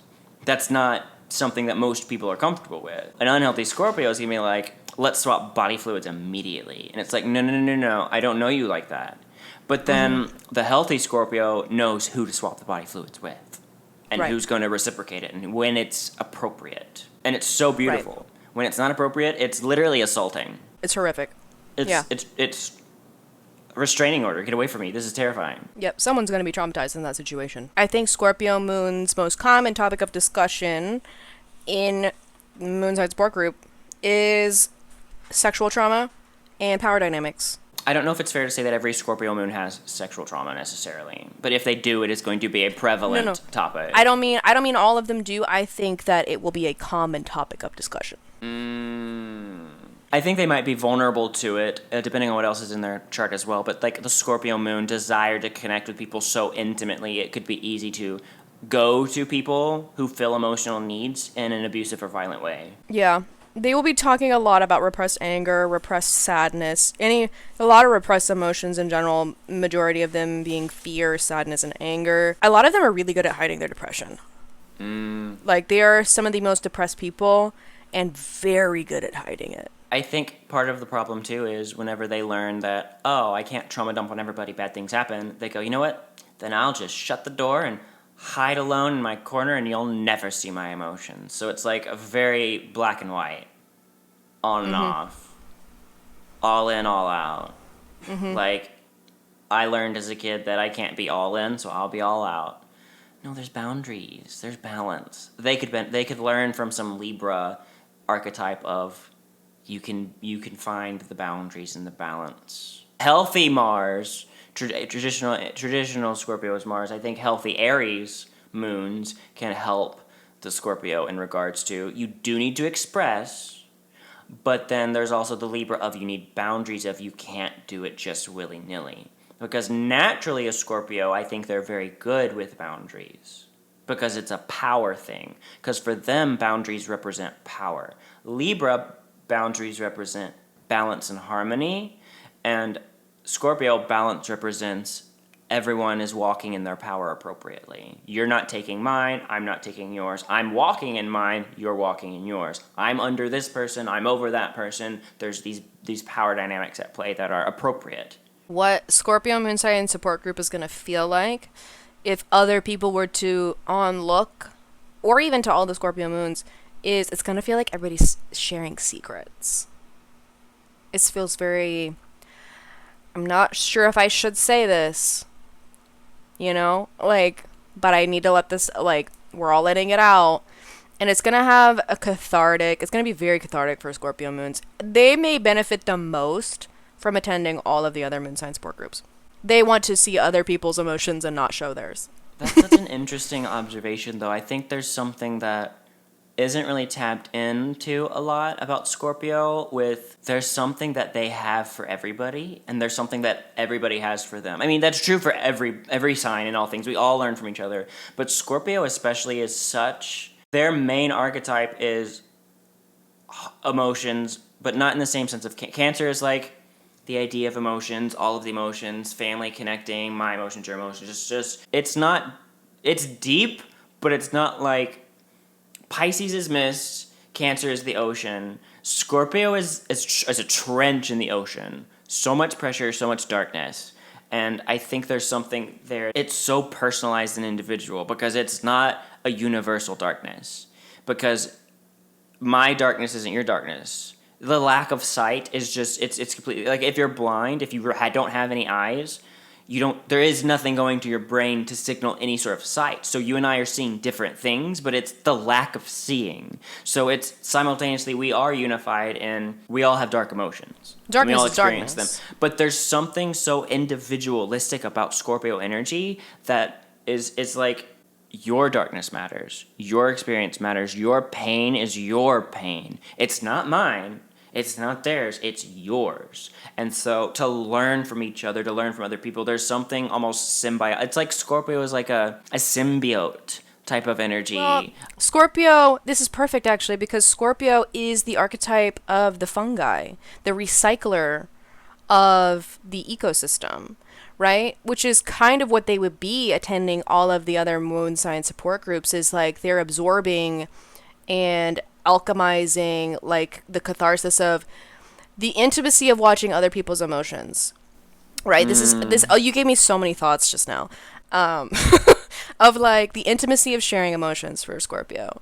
Like they're allowed to be intimate without having to be vulnerable. Intimacy. While attending other moon signs. They're sitting in the rafters kicking their little feet up there. Like they're just watching. They're not really engaging. They're just watching. They might be taking notes, but they're not going to share them with anyone. It's locked away in their little vault and they're like making notes to themselves perhaps.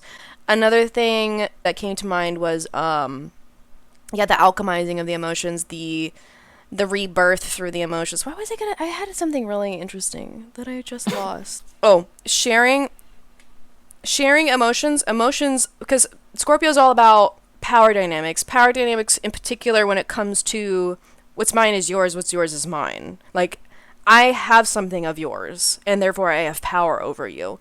With Scorpio, what the resource being shared or distributed is vulnerability.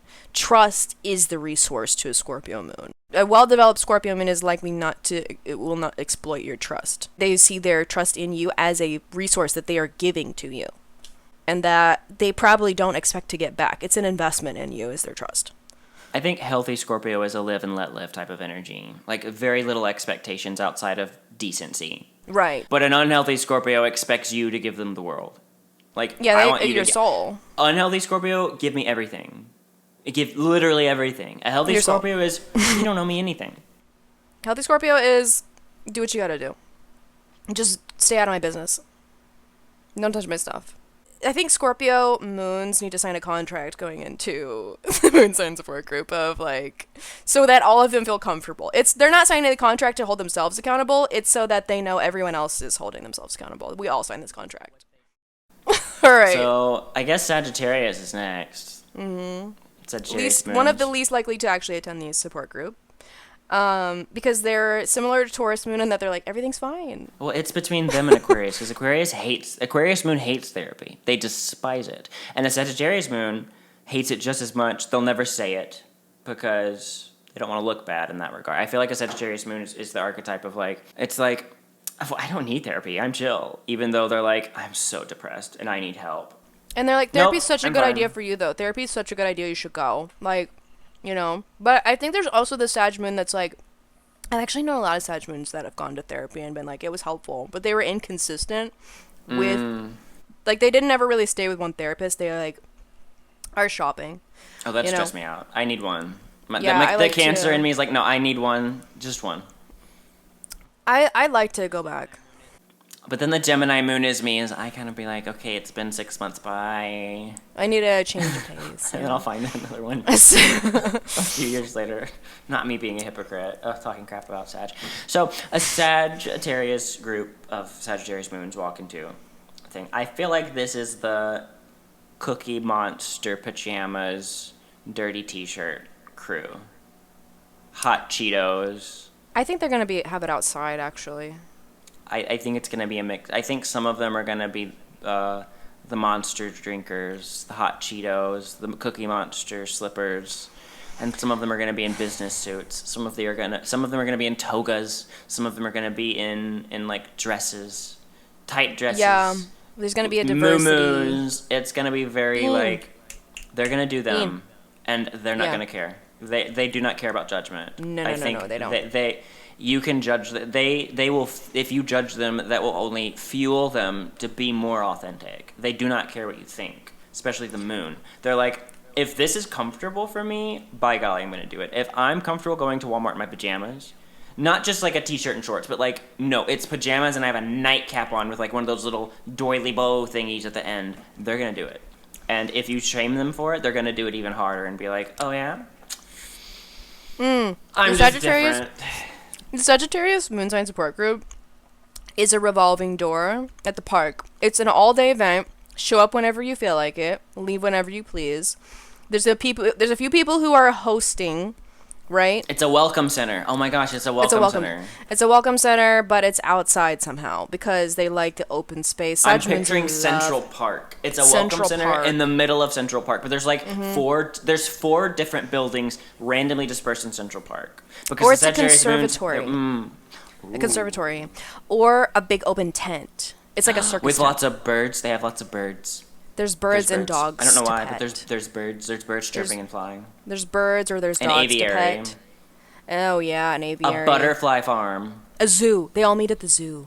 Mm. Yeah, they walk around together and they talk about animals. And they have like a journal prompt for the walk through the zoo. And they like go in groups of 3s and 4s. If the Sagittarius Moon did end up making it to the group therapy session, if they ended up deciding to go, which I think when a Sagittarius Moon does commit to something, they're committed for life. For sure. Until it ends. But when they do commit, they're great at committing. And I feel like they are bringing the notebooks. They are bringing the journals. They are prepared. They are ready. They're Oh, not traveler prepared must in be the- prepared. They're not Yeah. prepared in the sense that they put a lot of thought into it or that they put a lot of emotional labor into it, but they're prepared as in, yes, I'm ready. I have my journal, and here you go. Because it's so in the moment. They're an in-the-moment moon. They're so present when it comes to their emotions because it's what's happening right now and then what's going to happen tomorrow.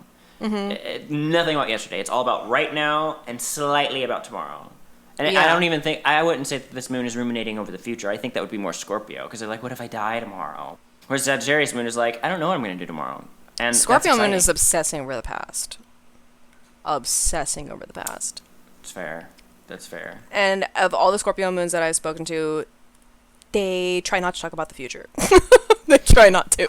I've been in romantic relationships with Scorpio Moons, and the future really, really makes them anxious. And Yeah. so that's why I say that they're thinking about the future more. They're very because anxious about they're it. terrified of it. They prefer to look at the past and obsess over it. I but think because they're- it's comforting. It is. The past even is when it's comforting to a negative. Scorpio Moon, but the Even future when is it's negative. terrifying. So Yes. they think Yeah. about it more. I think it depends. I think it does depend on the Scorpio Moon, but I think that some of them may like just choose to be anxious and think about the future. You choose to be mentally ill.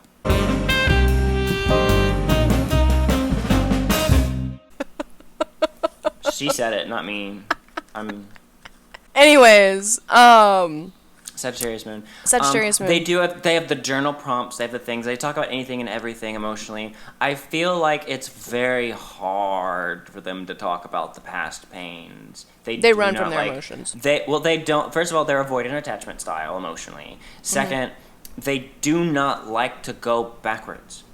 Sagittarius, Jupiter, to move backwards, that's a crime. That's a crime. That's like, it's like one of those twist ties that you pull, and whenever it gets tighter, you can't go backwards. That's a Sagittarius Moon. No going backwards in your emotions. That's not like, it's like they don't know who they were in the past because that person's dead. I'm a new person. It's a new day, new me. They're the same person, but it's like what I felt yesterday. Well, that's not real anymore. It's kind of similar to Gemini, where I don't feel that in this. It's like the Geminis, except it's like 5 minutes, 5 minutes, 5 minutes, 5 minutes, back and forth with emotions. Where it's Gemini, today I feel this, and then tomorrow, I feel this today, and then tomorrow, I feel this today. Where it's more a little spread out. Because a Gemini will revisit their emotions in the past if they can remember them. I think a Sagittarius secretly remembers their bad emotions more because they're more negatively impacted because they're actively running from them. Gemini just forgets. Sagittarius, they're running. They're avoiding them. Sagittarius does remember, but they are running from them on purpose. Because Sagittarius is a purpose-driven sign. Like, there's a point to it. Because of the god. It's a very spiritual moon. Like, God's guided me here. I'm giving meaning to this experience. Rather than feeling the emotions, they're trying to attach a meaning to it. Right? What did it mean? What did this emotion mean? What does this mean about me? How is this defining my experience? And how does this, what purpose was I serving here in this moment at this time? And a lot of them, Sag Moons tend to be quite spiritual, of like, let me philosophize about this experience rather than talk about how it made me feel. I have similar tendencies because my Jupiter is conjunct my moon. So, but they're very authentic. It's not that they're trying to distract people from what was hard about it. They're more or less just, I'm focused on what I learned from those feelings. They remind me of Virgo Moon slightly. It's like all the same modalities. They remind me of each other ever so slightly, because a Sagittarius Moon, it gives Virgo energy of, I feel the same sympathy for them. I feel the same pity. And for a Gemini Moon, I feel the same like moving on from your emotions. Gemini because they forgot. Sagittarius because they're avoiding it. For mutables, their emotions are like kind of like a revolving door, whereas like they just kind of move into one moment to the next. They've kind of forgotten about the emotion from the last minute because a new one came up or because something distracted them. But then it's like a revolving door. It may come back, it may not, but we gotta cycle through it. It's like the drainage system for all of them. With cardinal signs, it's waves.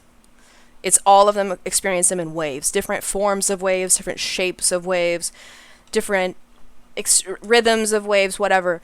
Aries is like a big tsunami. Cancer is like the tide, and Libra is like an oscillating wave. We'll get to Capricorn in a minute. And a sine wave, a square wave, a triangle. Yeah. And then with the fixed signs, it's here, and I'm waiting for it to stop. I imagine like a giant, like 2-ton, like, what, those giant balls that they have on water at like those museums where you like barely press the ball and it moves, but it weighs 2 tons. That's how I imagine fixed sign moons. I feel like they're kind of like hourglasses full of sand. The emotion's present until it's just gone. I think it's interesting that you brought up religion and spirituality when talking about Sagittarius, because Sagittarius moons, because what I picture for them is church camp. Church, that's what I was picturing. It was like, very church camp. It's so church campy. It's like everyone's there for a good time. They're really leaning into like kind of that cultish energy of like, we're gonna sleep deprive you, which Sagittarius moons, I feel like they're sleep deprived. Don't know why, I just get the energy that they don't have healthy regulation skills for their body, emotionally speaking. It's sleep deprived. We're doing so many activities. We're bringing our journals. We're getting close to God. And then we're having this boom, this come to Jesus moment of just an overwhelming sense of emotions. And then when you leave church camp, you never talk about it again. You never think about it again. The only time you talk about it is, wow, remember how amazing that moment was? It's so God. good. But we're not going to tell you what happened. We're not going to tell you the amazing moments. The Sag Moon support group is a retreat. It's a retreat. It's a weekend retreat. Once a year. And they never talk about what happened to the They last never retreat. speak of it. No, they never speak of it. They're like, it was so great. What was great about it? I just loved it.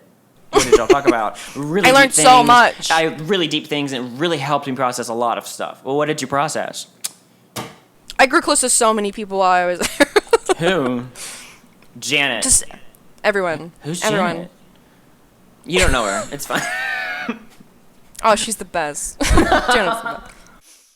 Shall we talk about Cap Moons now? Oh, I want to say one more thing about the mutable signs. Mutable moons, because mutability means you're always moving. So if there's something stagnant, it's going to get sour and it's going to get poisoned. Gemini, if it's not buzzing like it's like one of those bees where if it stops flying, it's going to die. Even though that's not true for bees, but whatever. It's always going from flower to flower to flower to flower to flower. If it's not going from flower to flower to flower to flower, it's either sleeping or it's time to die. And then a Virgo moon, it's always moving because, oh, I have an emotion. I gotta clean the bathroom. I gotta make a spreadsheet. I gotta go to therapy. I gotta do Virgo's something. the ticking clock. Virgo's just the ticking clock. And then Sagittarius is, I gotta go do something at band camp. I gotta go have a come to Jesus moment. We gotta keep moving. We're not gonna go talk about our emotions in the past. We gotta keep moving forward. Pisces is much the same as Sagittarius, and it's like, oh, that emotion. It's like you are a bubble floating in fog. It's like, oh, a cloud. Clouds never stop moving. It's a bubble. Oh, it's gone. Mm-hmm. It didn't rush, but it didn't stop. It just floated off. Cloud, same as a bubble. Clouds just keep moving. Clouds never sit. They're also always changing shape. They never stay in one shape. They're never in the same place. Occasionally it rains. Occasionally it storms. Occasionally it floods. Occasionally there are no clouds. Where'd the Pisces go? Where's the clouds? Oh my god. Oh, there's a little cloud there. Poof, gone. Oh, it's fog. Oh my gosh. Oh, it's humid outside. Ew. A Pisces is in the room. Oh. Oh. No. Oh, my glasses are foggy. I can't see anything. I have no sense of reality anymore. Wait a minute. What? Where are you? Cap moons. Heavy. The Saturnian moon. You know, whenever the moon is conjunct Saturn, that's an indication of mental health crises that'll be present in someone's life. So to have a Capricorn moon, I hate to say it, there's some crises of emotion there. But see, here's the thing. To be a Capricorn moon is to feel emotionally comfortable when there's stress. Every Capricorn moon I know, they are usually the least dramatic people who have the most dramatic relationships. Oh my god, they have the most dramatic lives and talk about them so professionally, for lack of a better word. Oh, your tire popped? Man, that's crazy. My tire popped once because my ex stole my car and ran it off a bridge. She almost died. She did it because she was mad that I broke up with her. We got back together, though. We've been together 5 years now. What? Yeah. She has severe bipolar disorder, and she doesn't take her medication. She's having a manic episode right now as we speak. I don't know where she's been. She hasn't been home in 2 weeks. I know where she's at because I secretly turned on her location, and she doesn't know about it. I'm tracking her. She doesn't know it. So she's fine. But she's actually in Bolivia right now. She's processing some stuff, I think. She's a Pisces moon. She's a Pisces moon. She's a Sag moon. Do you love this story I just constructed? I feel like I've heard it before, weirdly. Is it not Capricorn moon coded? I mean, I know quite a few Cap moons. I feel like that's the collection of all their stories right there. It's like a Capricorn moon. Like they're gonna walk into therapy so chill. It's like, hey, what's up? Mm-hmm. Yeah, I'm here to talk about my trauma. Oh yeah, that's cool. What happened to you? Mm-hmm. Well, my ex-boyfriend stabbed me in the shoulder with a butter knife, a plastic butter knife, and it broke and it was lodged inside of me, and some of it's still in my shoulder. Like, it hurts whenever I go to the gym sometimes. No way, man. I got stabbed too, but it was a ballpoint pen in the thigh. Yeah. That's not a mole. That's a pen. I feel like what the Cap Moon support group looks like, they'll actually meet at a similar location to AA or even in a church. Very low maintenance. It could be dirty. It could be smelly. It's low maintenance. It's probably free. Like they probably like, oh, you're getting like it came with somebody's AAA insurance policy or something. I don't know. Like they got a great deal for it.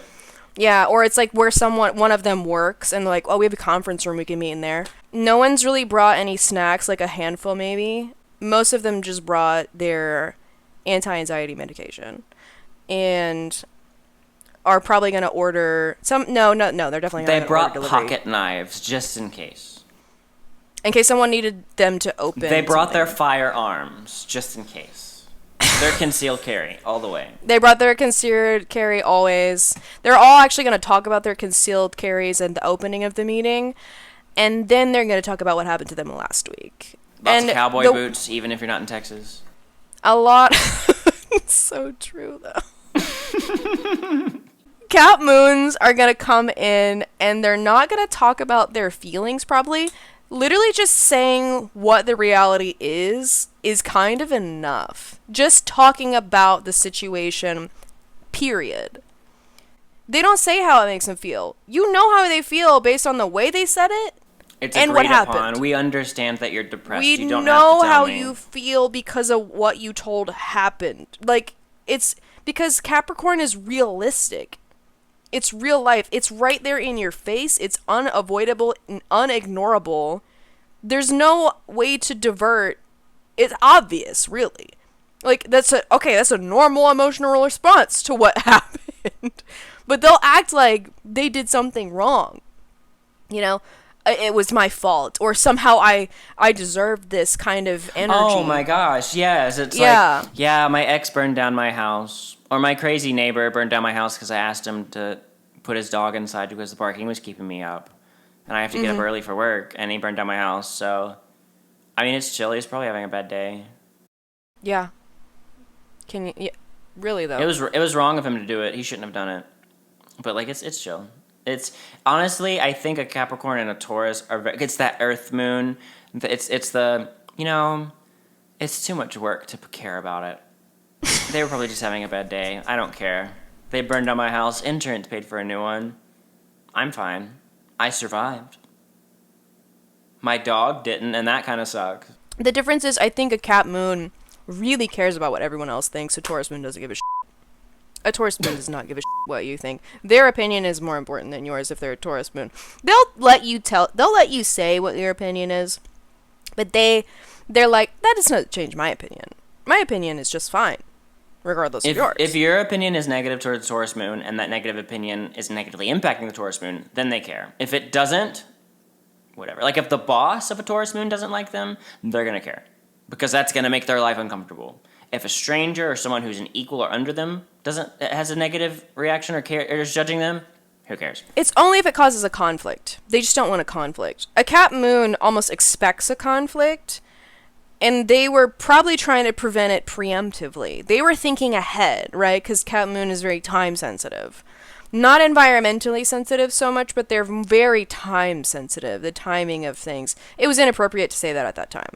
It's very sarcastic, but it's also very respectful. Their best mode of existence is actually handling other people's difficult emotions. Similar to a Scorpio Moon, they're very uncomfortable with their own uncomfortable emotions. Well, they're the fixers. They love taking care of things and fixing it. It's like kind of like Virgo, give me a project. But not in the... Virgo is like, I will make you my project. Where a Capricorn is, you know, I'm bored. I need a project. Maybe I'll get back together with my ex. Yeah, and it's going to be much harder than it needs to be for the Cap Moon. It's like, that was an impossible task, actually. I think there's two things that you brought up. You brought up time and you brought up suffering. So I think part of a Cap Moon's understanding and what they would be talking about and working through and figuring out together, because they'd be like, we have some issues. We're not going to say it. One of those Capricorn Moons is just going to say it, yeah, we have issues and we need to fix it. They all got know they problems. have issues. They're not They're- strangers there's- to the fact they have issues. There's going to be one that is going to say it directly, and then they're going to break down those issues into, you know what? Why do I feel so comfortable when my life is crap? Why do I why do I feel emotionally safe when I'm getting stabbed in the shoulder? When I'm surrounding myself with toxic energy? Why do they feel so comfortable with suffering? Surrounding themselves with things that are physically uncomfortable so they will suffer emotionally. Why is that safe for a Capricorn Moon? And the time part, as they get older, the older they get, the more healthy they get, the more they're like, I don't have time for this. I'm going to have fun. I'm going to let loose. It's that Benjamin Button syndrome that so many Capricorn placements have. The older they get, the time their Saturn return. An old Capricorn Moon does not surround themselves with drama anymore because they're like, no, I want to have fun and be comfortable. Where a young Capricorn Moon is like, but I feel safe. And then they start to learn, I feel safe, but this is not going to... I can't live like this forever because the stress on my body is going to mean I can't live to be in my 90s. And a Capricorn Moon they want to live in their 90s so they can party when they're in their 90s. Right, because they've been suffering for the first 30 years of their life. I think the Cap Moon experience as a Cap rising, and one of them said it to me like this the other day. They said, and they're older than 30, they're in their mid-30s. They said, I really just, I don't have the energy for chaos anymore. I really just don't have it. I'm so tired. All of the chaos, them mostly causing it for themselves. They're like, I just don't have the time to emotionally overreact to things anymore and cause more trouble than it's worth. They spent too much time when they were younger. Investing in their negative emotions, too much time invested in negative emotions, too much time invested in negative spaces, unsafe spaces. The reason that Cap Moons feel comfortable in things that are falling apart is because it makes them see themselves as the thing that's still standing. That's such a good observation. Their resilience is observable. And they're like, I'm still here. Fortitude, I am the emotional rock of this group. Mm-hmm. I am stronger than you emotionally. I think secretly they kind of enjoy suffering because they're like, look at me taking it.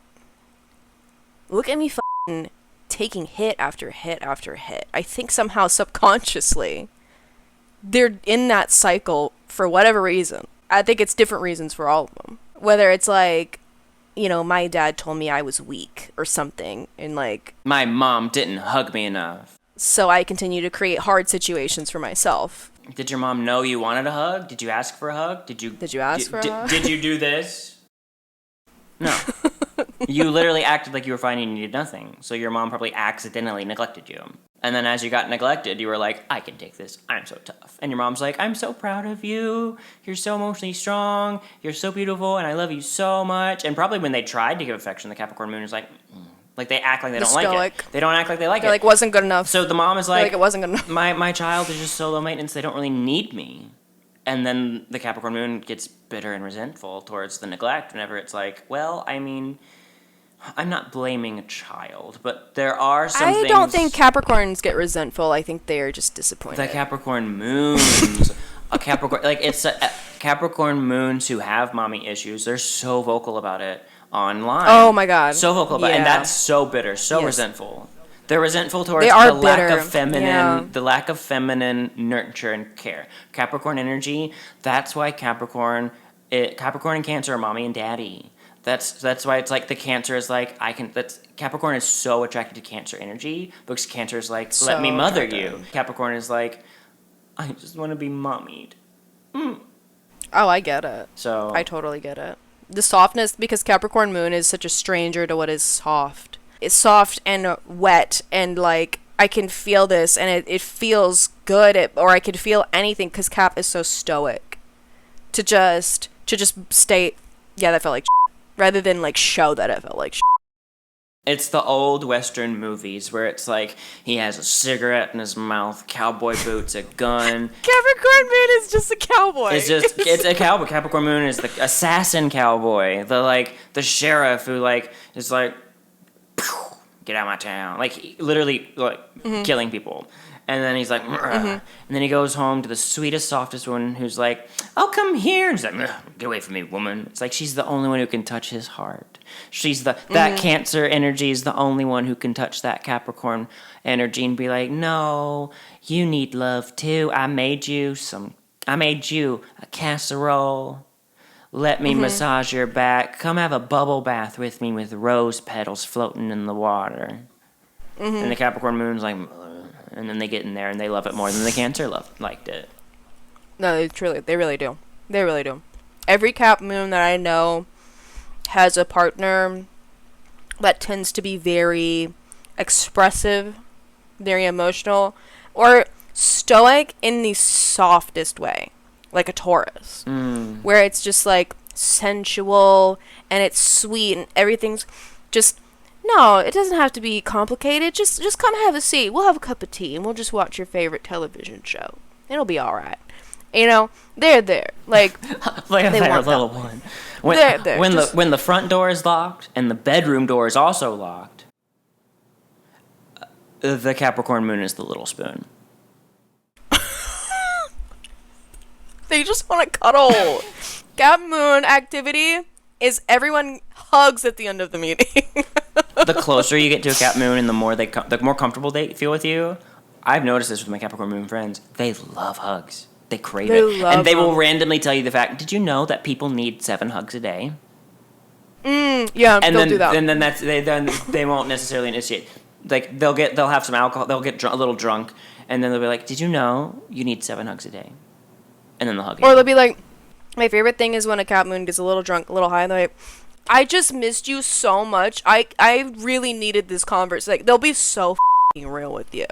And that's my Cap Moon right there. I'm like, baby, me too. Thank you for saying that. I love Cap Moon. They make me feel so safe. They do. My Gemini Moon just bounces. Like, I can exist with the Capricorn Moon, and they'll let me exist. They will let me do whatever. They just let me exist. They're so independent. They're so real. It's similar to Scorpio. It's like live and let live. When a Cap Moon is very healthy, they live and let live. They're not judging. Their expectations are on the floor. Like, because they learn that having high expectations is constantly disappointing. That's why Cap placements tend to have such a lot of suffering, is because their expectations were too high for whatever reason.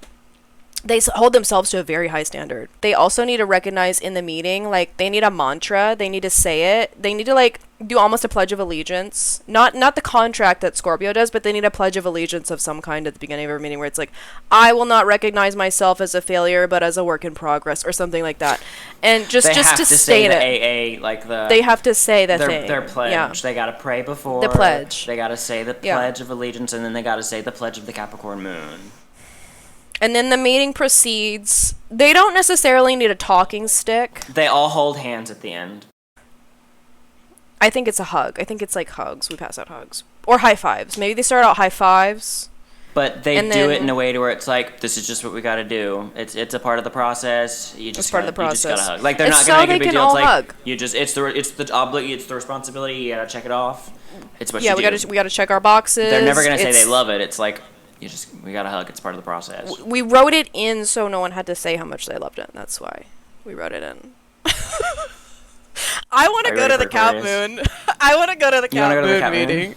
Yeah, because of the conference room. I would be so bored. I love how real. I think I would love how real it is, and just the stories that would be pouring out, and like, I don't know. I feel like it would be a very productive meeting. They can tell me about it later. They can tell me. They can summarize it for me later. That's too. I'll report. Let a Sag Moon watch the Cap Moon meeting, and they'll summarize it the best for you. I guarantee it. That would be so great. I'm gonna like, Perk of a Sag Moon is they're good at summarizing. The process would be so arduous. They'd be so slow. Saturn's so slow. It's too slow. I can't. They would be really slow. Gemini, Mercury, let's go. We got things to do. Come on. Gemini, Mercury would be getting. I feel like y'all would get lost in the sauce, though. You say you guys are fast, but y'all would get lost in the sauce because you guys would get distracted every 5 minutes. Because what they would say in 5 minutes would be like a 2-sentence 2 sentences. But it would be, I mean, it would be like watching, what are the Lords of the Forest and Lord of the Rings? The Ents. When all the Ents get together, is like a bunch of Cap Moons in their moon sign support. The elves? Did you ever, no, the Ents. What's an Ent? The giant talking trees in Lord of the Rings. Oh my gosh. That's a Cap Moon support meeting.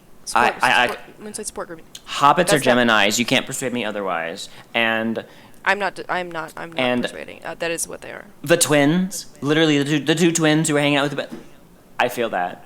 It's just I think one of them is a Sag and the other one is a Gemini. exactly, and it's like we have stuff to do. Yeah, they're everywhere all the time, all at once. It's too much.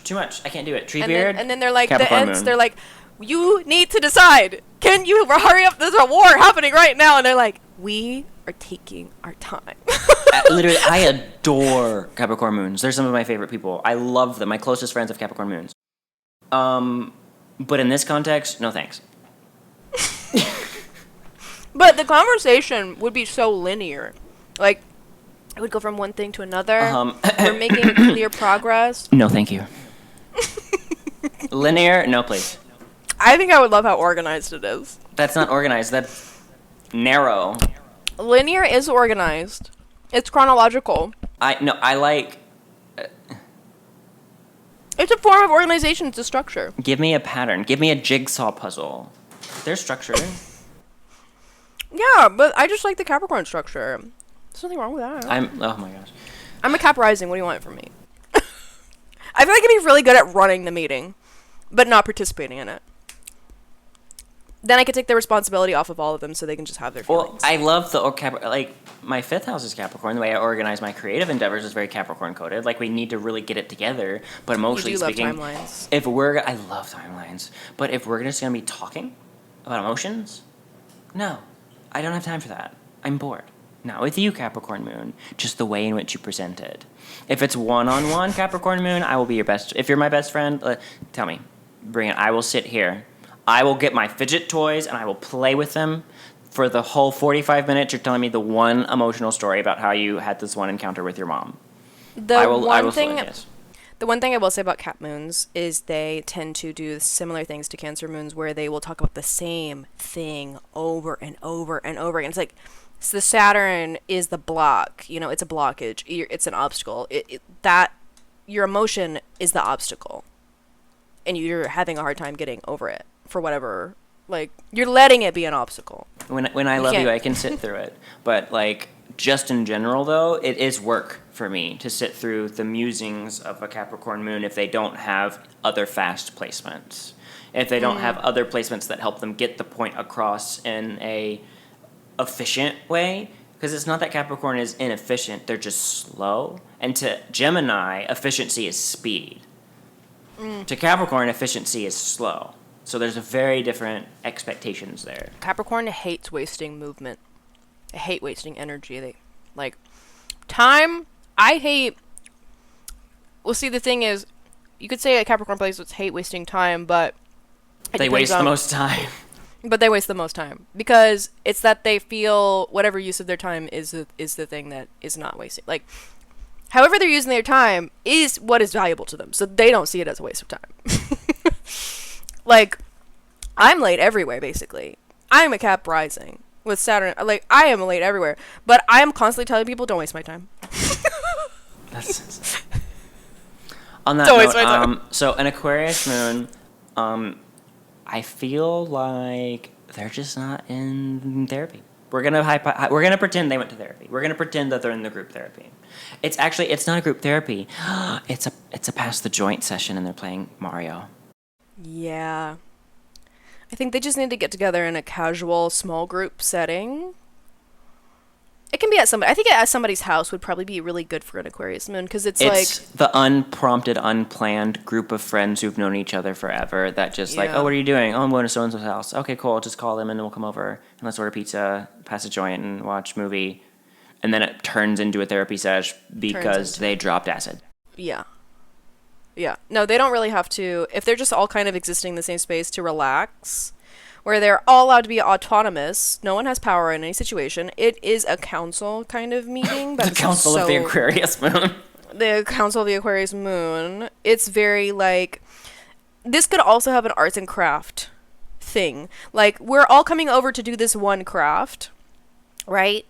So that we can all individually express ourselves and our individuality. I'm getting pumpkin carving. Pumpkin carving would be cool. Or maybe we're all doing a barbecue potluck. Making their own candles. Making their own candles. We're all doing gingerbread cookies.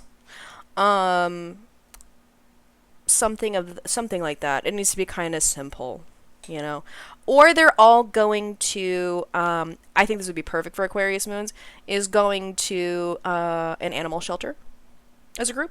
We're all walking dogs. I think that would really help them open up. To release your emotions through animals so you don't have to touch them. You transfer your emotions into the animal, and the animal tells you. The animal talks for you. Animals work wonders on 2 moon signs in particular. Aquarius and Taurus. I would say Virgo would be a close third. Capricorn actually also. The earth sign moons plus Aquarius. Taurus especially, though. Not the air signs. They don't care. No, air signs can just talk about them. We don't need animals, really. I could Aquarius talk to does. my pet, but I could talk to the wall, too. I was talking to myself earlier when you I froze. talk to myself. It's just, if we're talking to anybody, if we have a pet, we'll talk to the pet. If we don't have a pet, we'll talk to ourselves. I literally make voice recordings of myself when I get really sad and I have no one to talk to. I'll just make a voice recording of myself. I just walk in circles and talk out loud. I go on a walk and I talk out loud. Or I call a friend. I feel like I need to hear it and I need to say it, so I have to listen to it back. Helps me process it. Looking at it 2 ways. Anyway, Aquarius. So what they're going to be talking about is the problem with Aquarius moons is the thing about Aquarius, whenever it's anything that has to do with practically feeling, thinking, or expressing something, it's very difficult to do it in a way that makes sense. Because they have patterns, but their pattern is they don't have consistent patterns. It's always going to be something contrary. It's always going to be something different. Because what makes an Aquarius moon so distressed is they want to fit into society so bad, but then as soon as they fit into society, they're like, but I'm not being authentic. I'm not different. I'm not unique enough. I'm not like the other girls. But then when they are too different and not actually like the other girls, playing with this. They gotta constantly play with this. I want to fit in, but I also want to feel special. it's that the 30 things I hate about you, or what's that movie with the Joker guy? What's that? 10 things I hate about you. It's giving the 10 things I hate about you energy. It's so like as soon as the emotion is spoken, it gets disgusting, it gets upsetting. It's like Manic Pixie Dream Girl's sister who's goth. Yes, Aquarius Moon is so very goth. Goth energy. I actually love Aquarius moons. I think they're very silly. When like they can be very serious, but they're also some of the silliest little kitties. I tell you what, because they love the simplicity of animals, like is the dead giveaway of like how big their heart really is. And they love innocence. They adore innocence. They really just can't help themselves around innocence. They're very right about you. They're almost never correct about themselves. They do have an incredibly intuitive sense for other people. They just super intuitive people. We haven't talked about the intuition of any of the signs. Well, I think I want to talk about Aquarius' intuition, which is underestimated. They're underestimated because Very underestimated. They're expected to, like, their emotional reactions, whenever they are actually truly being themselves and being authentic in their emotional responses, it's not gonna look normal. It's not gonna look appropriate. It's not gonna look like what you would expect. So the healthier an Aquarius moon is, the more avant-garde their emotions truly are, but in a non-offensive way. But the less offensive it is, the more difficult it is to understand it. Because if they're just being emotionally disturbing to get a reaction, well, that's not authenticity. You're just doing that for the plot. But if they're being true to themselves and they really are expressing their emotions from a vulnerable place, you might kind of go, I don't know why you feel that way. That doesn't make sense to me. That's just not how I would understand it. Because they're an air sign, so it's so heady, it's so intellectualized. But they're the water bearer, so it's like they're holding their emotions and they're looking at them. No other sign is doing that. The air, like Libra and Gemini air, they're not doing that with their emotions. They're not like having it out and like looking at it and holding it to where it's like, I'm a water sign. No, I'm an air sign. You'll never know my next move. It's such a weird dichotomy. Libra is like a slinky. I'm holding the slinky the whole time. I haven't let go of the slinky, but I am watching the slinky, and I'm just passing it back and forth between my hands. And Aquarius is literally like looking. Aquarius's emotions is like them sitting in a lawn chair next to a pool, and they're just staring into the water. Like, they're not getting in the water though. They're dipping their toes occasionally. Occasionally, like, it's cold. I don't like it. But it's so interesting because I feel like they're the type of person you're like, I'm not buying that house unless it has a pool. But then they never swim in it. But they pay so much money each month to have someone clean it. My mother literally never got in our pool. She wanted a house with a pool, and she would always sit next to it and watch us swim. She would never get in the water. And when I was thinking about the sitting next to the pool launcher, I was thinking about her, staring at her little pink toes, like, in her huge hat. Like, I'm tanning. There's popsicles in the freezer. Oh my gosh. Aquarius moons. It's so like, and as soon as you pick up what they're actually feeling, they get so upset. So upset. If you'd call out what they're feeling, they're shocked. So if they're like a well-developed, well-adapted Aquarius moon, if you tell them what they're feeling and they're like shocked because it's true, they love it. They kind of have that Gemini moon property. If they are not comfortable with themselves and that they're strange, they will probably snap. They'll snap at you and be like, turn everything back on you. You're like, da da da da. Well, you're not right because this reason. This is da da da da da. You don't understand. You wouldn't understand. Let me tell you about my childhood trauma. Because the Saturn, they're also ruled by Saturn. I'm not like other girls. I'm not like other girls.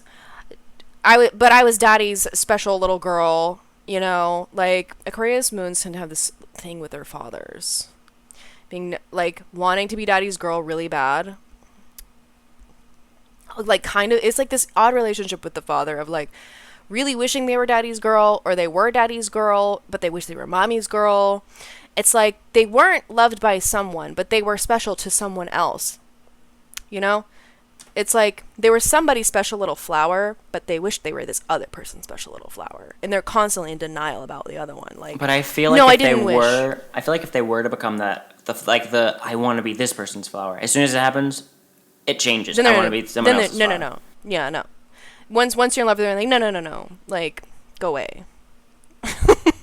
Engaging with an Aquarius moon is kind of like engaging with a feral street cat who is tired of being on the streets and wants to live in your house, but it still wants to go to the streets sometimes. You just gotta leave that kitty door open and leave the food out, snuggle and cuddle with it when it shows up, and whenever it's going out in the street, just be like, meh.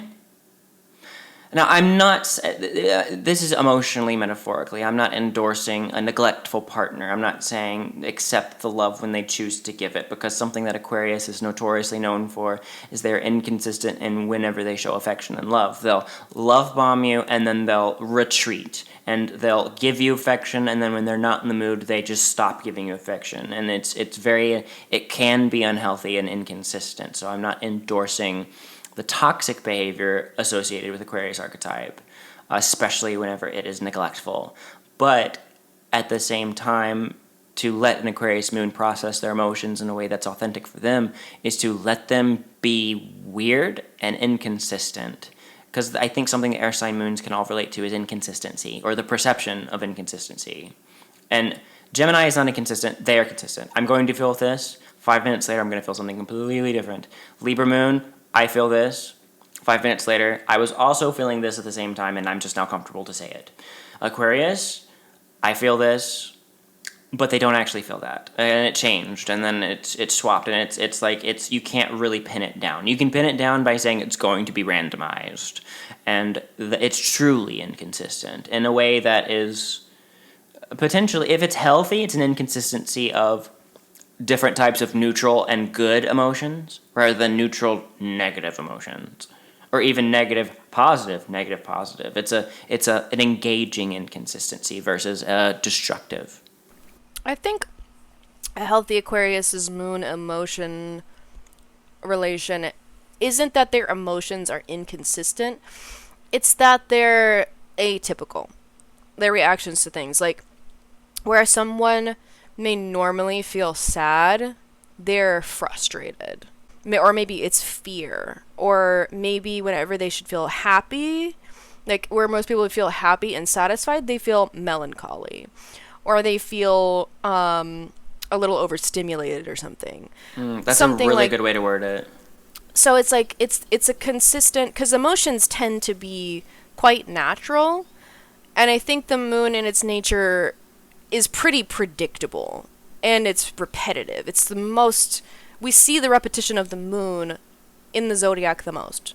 So an Aquarius moon, their feelings might be contradictory, ironic, sudden and surprising, unusual, but at times unpredictable. Maybe you didn't predict the reaction they would have because you don't understand their pattern. Their pattern is hard to predict because it's unusual.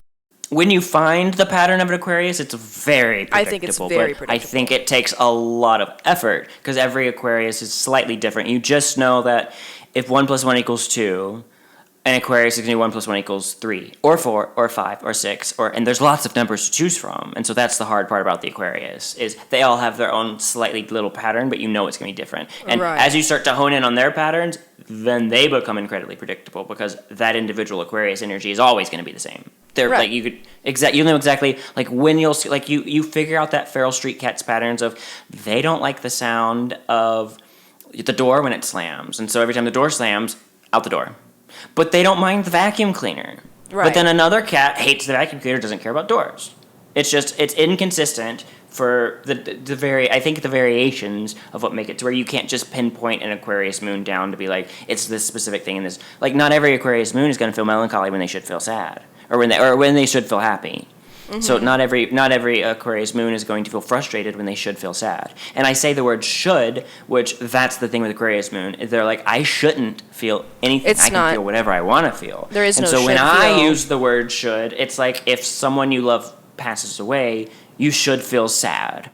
And so that's a normal response. And when I say should, it's just that's what most people would identify as normal. A typical and healthy. reaction.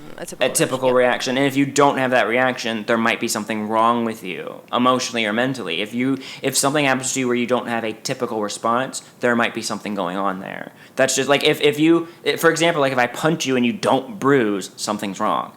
If a tragedy happens and you're not sad or upset about it, something's wrong. I think an Aquarius moon would be the only exception of, it's not that something's wrong, it's just that they're responding to that sadness in a way that would not be typically described as sad, perhaps. Right. Aquarius moons are often the people, I think, that like behavior analysts are talking about whenever they're like, not everyone exhibits the same baseline behaviors. Everyone processes grief differently. And I think Aquarius moons are actually some of the most familiar with grief and processing grief, because they explore so many different ways to express it. Yes. And it's as they say with autism. I always say Aquarius moons are the most well-disguised people who have autism. Because the archetype of an Aquarius moon is like the epitome of what autism would sound like. You feel different from everyone else. You're not picking up on social cues quite right, but like you're managing to fit in. You know, you're very socially observant. So you're picking up on the social cues because you're experimenting. You're testing things out. It's like when they say with autism, when you met one person with autism, you've met one person with autism. You've met one autistic person. When you met one Aquarius moon, you don't know all Aquarius moons. But I think you can apply this to all the moon signs as well. It's a very similar feeling. Aquarius moons, they feel very similar because they just got to be different. And if that difference manifests in autism, they may not actually have autism. But like they may feel a lot or like relate a lot to the way autism's described, because of, you just kind of feel like you don't quite always, you're not getting something, you know? Life's throwing surprises at you, whether you wanted it to or not. So you're going to be for an Aquarius moon. What am I not understanding about you? Or what are you not understanding about me? Or both. Yeah. I think of a lot of Aquarius moons are going to talk about in their moon sign support group, like their friendships. A lot of them struggle with friendships. A lot of them don't, but I've noticed a lot with Aquarius moons, they're like, they don't really understand like why someone didn't want to be friends with them.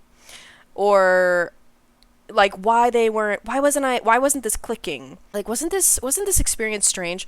I feel like a lot of them are very, I think Aquarius and Cap moons tend to be some of like the more naturally depressed moon signs, because Cap is like, I'm a failure, life is hard. Aquarius is like, what was I missing? And like this feeling of frustration. No one wants to connect with me emotionally. No one wants to connect. They feel very lonely a lot. I think they feel like they're just too different. Sometimes they're like, did I really? I think it's the loneliest moon sign. Mine is Pisces. I think Pisces might be the loneliest. I think they can disassociate. I would argue that Aquarius is the loneliest because they don't understand. Pisces, they can connect with anybody if they choose to. They've kind of chosen. I think Pisces is the sign associated with suffering and solitude, though, which is why I would say Pisces can be in a room full of people and have connected with everyone and still feel misunderstood. I think. Let's move on to Pisces. So Pisces support group. They walk in the room.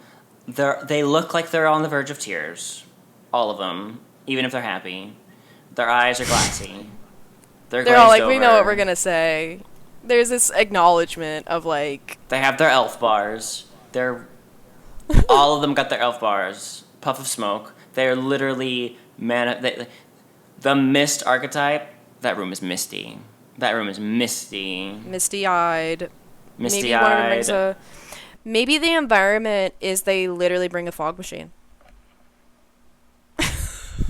There's twinkle lights.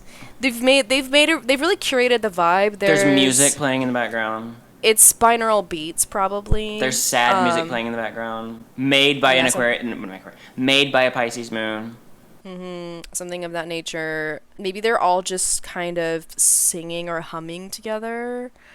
Maybe they're all just creating. Maybe they're all doing just a unified ayahuasca trip. I don't know. They're like, let's astral project together. Here's a bunch of substances. Here's a bunch of drugs. It might be dream journal. We all bring our dream journals to the group and we read our entries, or just read straight from our diaries, because there's no boundaries with Pisces Moon. We're going to do Reiki on each other. Reiki healing sessions. It'll be actually kind of a variety show. Pisces moons are really kind of down for whatever. There's going to be crystals. There's going to be there'll be those crystals, gongs that you... The singing bowls. Bowls. Yoga. I feel like yoga is really good for Pisces moons. It's like, because it's the somatic, it brings it back to reality. Incense. Anything that can get their senses engaged, because they're so disconnected from Pisces. If you have a Pisces moon... I think a Pisces moon is so intense. Doesn't matter what you can have Earth, stellium everywhere. If you're a Pisces moon, you're disassociating. Pisces moon is the archetype of, I'm constantly in therapy, but I don't feel like I've accomplished a lot. Like, I'm just kind of, I continue to go to therapy because I like it. I like being in therapy. My therapist is so nice. I like the couch or whatever. I like all the art on the walls. They're the ones who listen to what my therapist told me about their boyfriend and their drama. Like, they know their therapist is telling them all the drama. They're therapizing their therapist. So is the Scorpio Moon. Scorpio Moons are doing that too. I feel like the Pisces is like doing it a best friend. I think the Scorpio Moon is doing it a little sadistically. They're triggering their therapist. The Scorpio Moon is, but the Pisces Moon is like, oh my gosh, girl, I'm so depressed. And then eventually they get it to where it's like, you know what? Me too, girl. Oh my gosh, tell me about it. But you're paying me to be no, tell me about it. What's making you depressed, girl? Yeah. Well, if you insist, it's like, my boyfriend cheated on me. When Pisces goes to therapy, everyone is receiving the therapy. Everyone in the room is getting the therapy. Pisces moons, they'll look you in the eye and they'll be like, you're sad. And you'll be like, am I? Yeah. You'll really...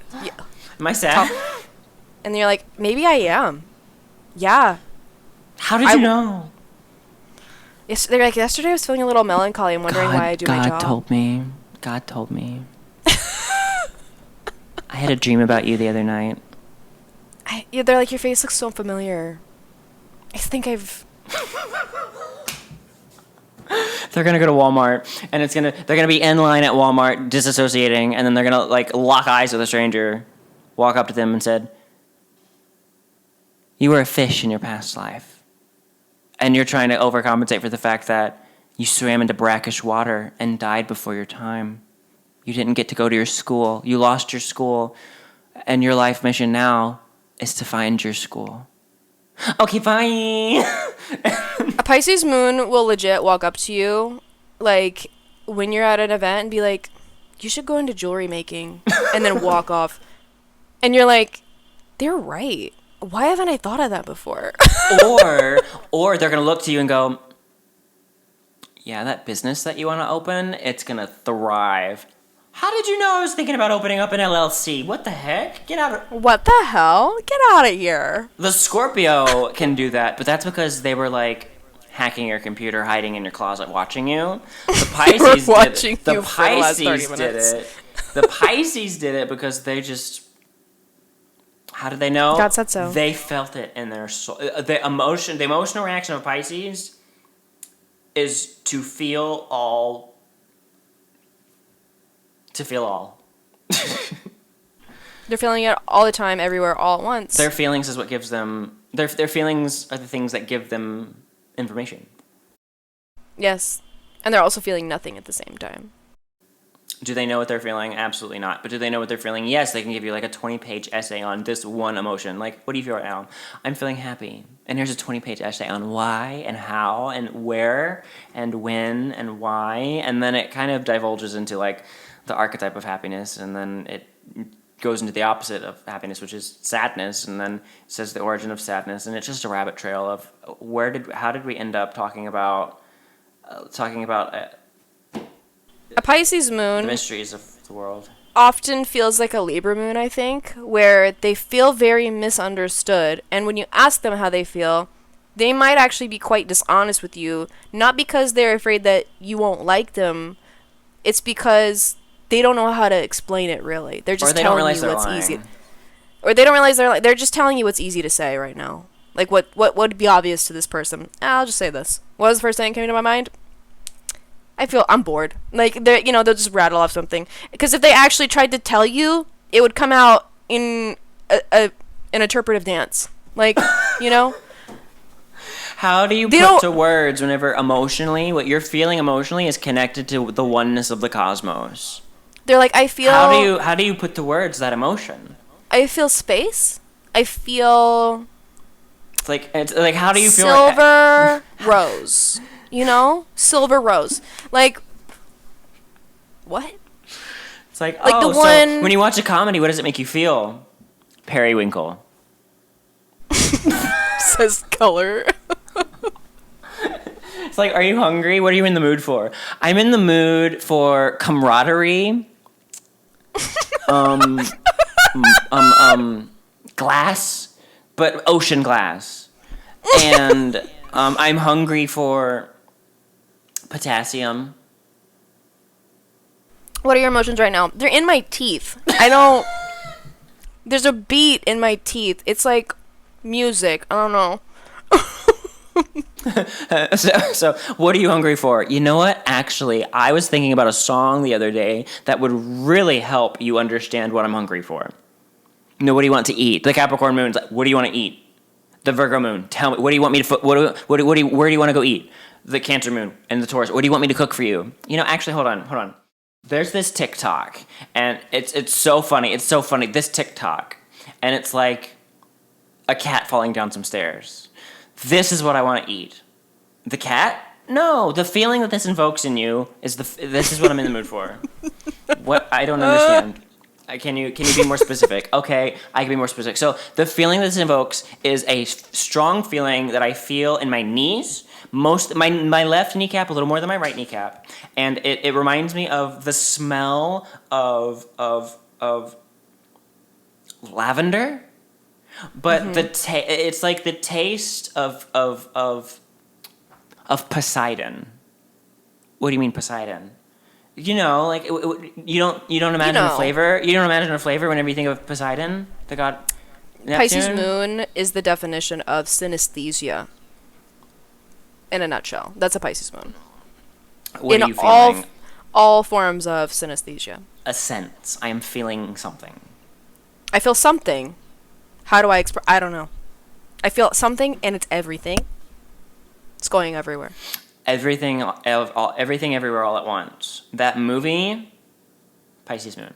The minute they say what they're feeling, their brain goes, that wasn't quite right, was it? Like, they're like, I said what I thought I was feeling, but as soon as I said it, it wasn't, like, it's not quite it. Like, you know, you're at a loss for words constantly. But I don't think they ever, they don't usually tell people about the incorrectness of how they're saying what they feel. Because people aren't going to understand. Water moons are so in touch with their emotions, though, and they're so good at really preserving the energy and archetype of that emotion. A Scorpio can get like to the most intense, aggressive, and the Cancer. Pisces Moon knows what it's feeling. It doesn't know how to tell you. Well, I think it's. But also, it doesn't know what it's feeling. It's such the big, like a Scorpio can hone in on the most specific, gut wrenching, just disgusting emotion, and the Cancer can just like summarize in the most beautiful short story an emotion. But the Pisces is like, neither one of those are good enough. There's so much more. There's so much more. They're all feeling the same thing. Like, they physically feel the same thing, but the Pisces Moon is experiencing it in a way to where it's like, I'm not only feeling that, but my soul inside of me and the soul that is surrounding me, my aura is feeling it. Like, my spirit, my body, my soul, I'm feeling all of that. I'm feeling it times 3, and I can't find the words to express it. That words aren't good enough. I have to, like, whenever you're in a dream, Pisces in dreams, Pisces moons, they find their emotions regulate when they sleep, when they dream. I feel like whenever Pisces is upset, but Pisces moon specifically, when they're upset, they dream about it, and they have nightmares. You can't describe dreams. You can't, no amount of AI, no amount of art, you can never truly put a dream on a piece of paper. It's impossible. And to feel an emotion like a Pisces is to feel an emotion that feels almost dreamlike. It's impossible to describe, truly. To truly experience that energy. Mm-hmm. Pisces is another moon sign that would benefit greatly from going to all of the other moon sign support groups, but all of the other moon sign support groups would benefit from a Pisces moon's presence. I don't know how I feel about that, because I feel like it'd be very easy for the Pisces moons to get swept away in the other moon signs. Energy to where it's like I think they want that. They absorb and adopt it to where it's like, would that actually help them articulate or process their own emotions? Because I think it would. Well, if we're going to go back to the moon sign support group, a Pisces moon's biggest problem would be, I can't tell the difference between my emotions and other people's emotions. I think that might actually help them process them, because Pisces is so external. It's so everyone and me. But Pisces is the witness, mind you. It's the opposite of Virgo, where Virgo does really well learning about themselves by observing others. Like, oh, okay, they're able to define things by watching and observing. Pisces, it being just the witness, is like, ooh, I found myself in that person just now. Just now when they did that, they said this one thing. The way their body moved when they said it, the look in their eyes, the subtle shift of their energy, like that feeling right there. Like that, I think that's a lot of times how like Pisces will see how they feel when they watch other people's stories, like in movies, like that larger than life, the lens. Pisces being so strongly associated with movies, with cinema in particular, I feel like they really immersing themselves in a whole story helps them process the imagination, getting outside of themselves. Mm-hmm. Yeah, getting an imagination, like romanticizing it and all that. Like, yeah, telling a whole ass. Pisces needs to make a whole ass movie. Maybe they all make a movie together. I don't know. Maybe they all act out each other's stories to help process their emotions, or they start getting into past lives. They're like, okay, now you be your mother and this other person be them, and react, you know, like something like they do improv. It's one of their activities. I do still think that a Pisces moon really needs to learn how to differentiate between projecting their emotions onto others and absorbing other people's emotions. I think what would be very beneficial for them is to learn boundaries in the sense of, this is mine and this is yours, and here's the boundary. To learn through media, to relate through art, to relate through other people's experiences is a great way to help you process your own, but then you can't go...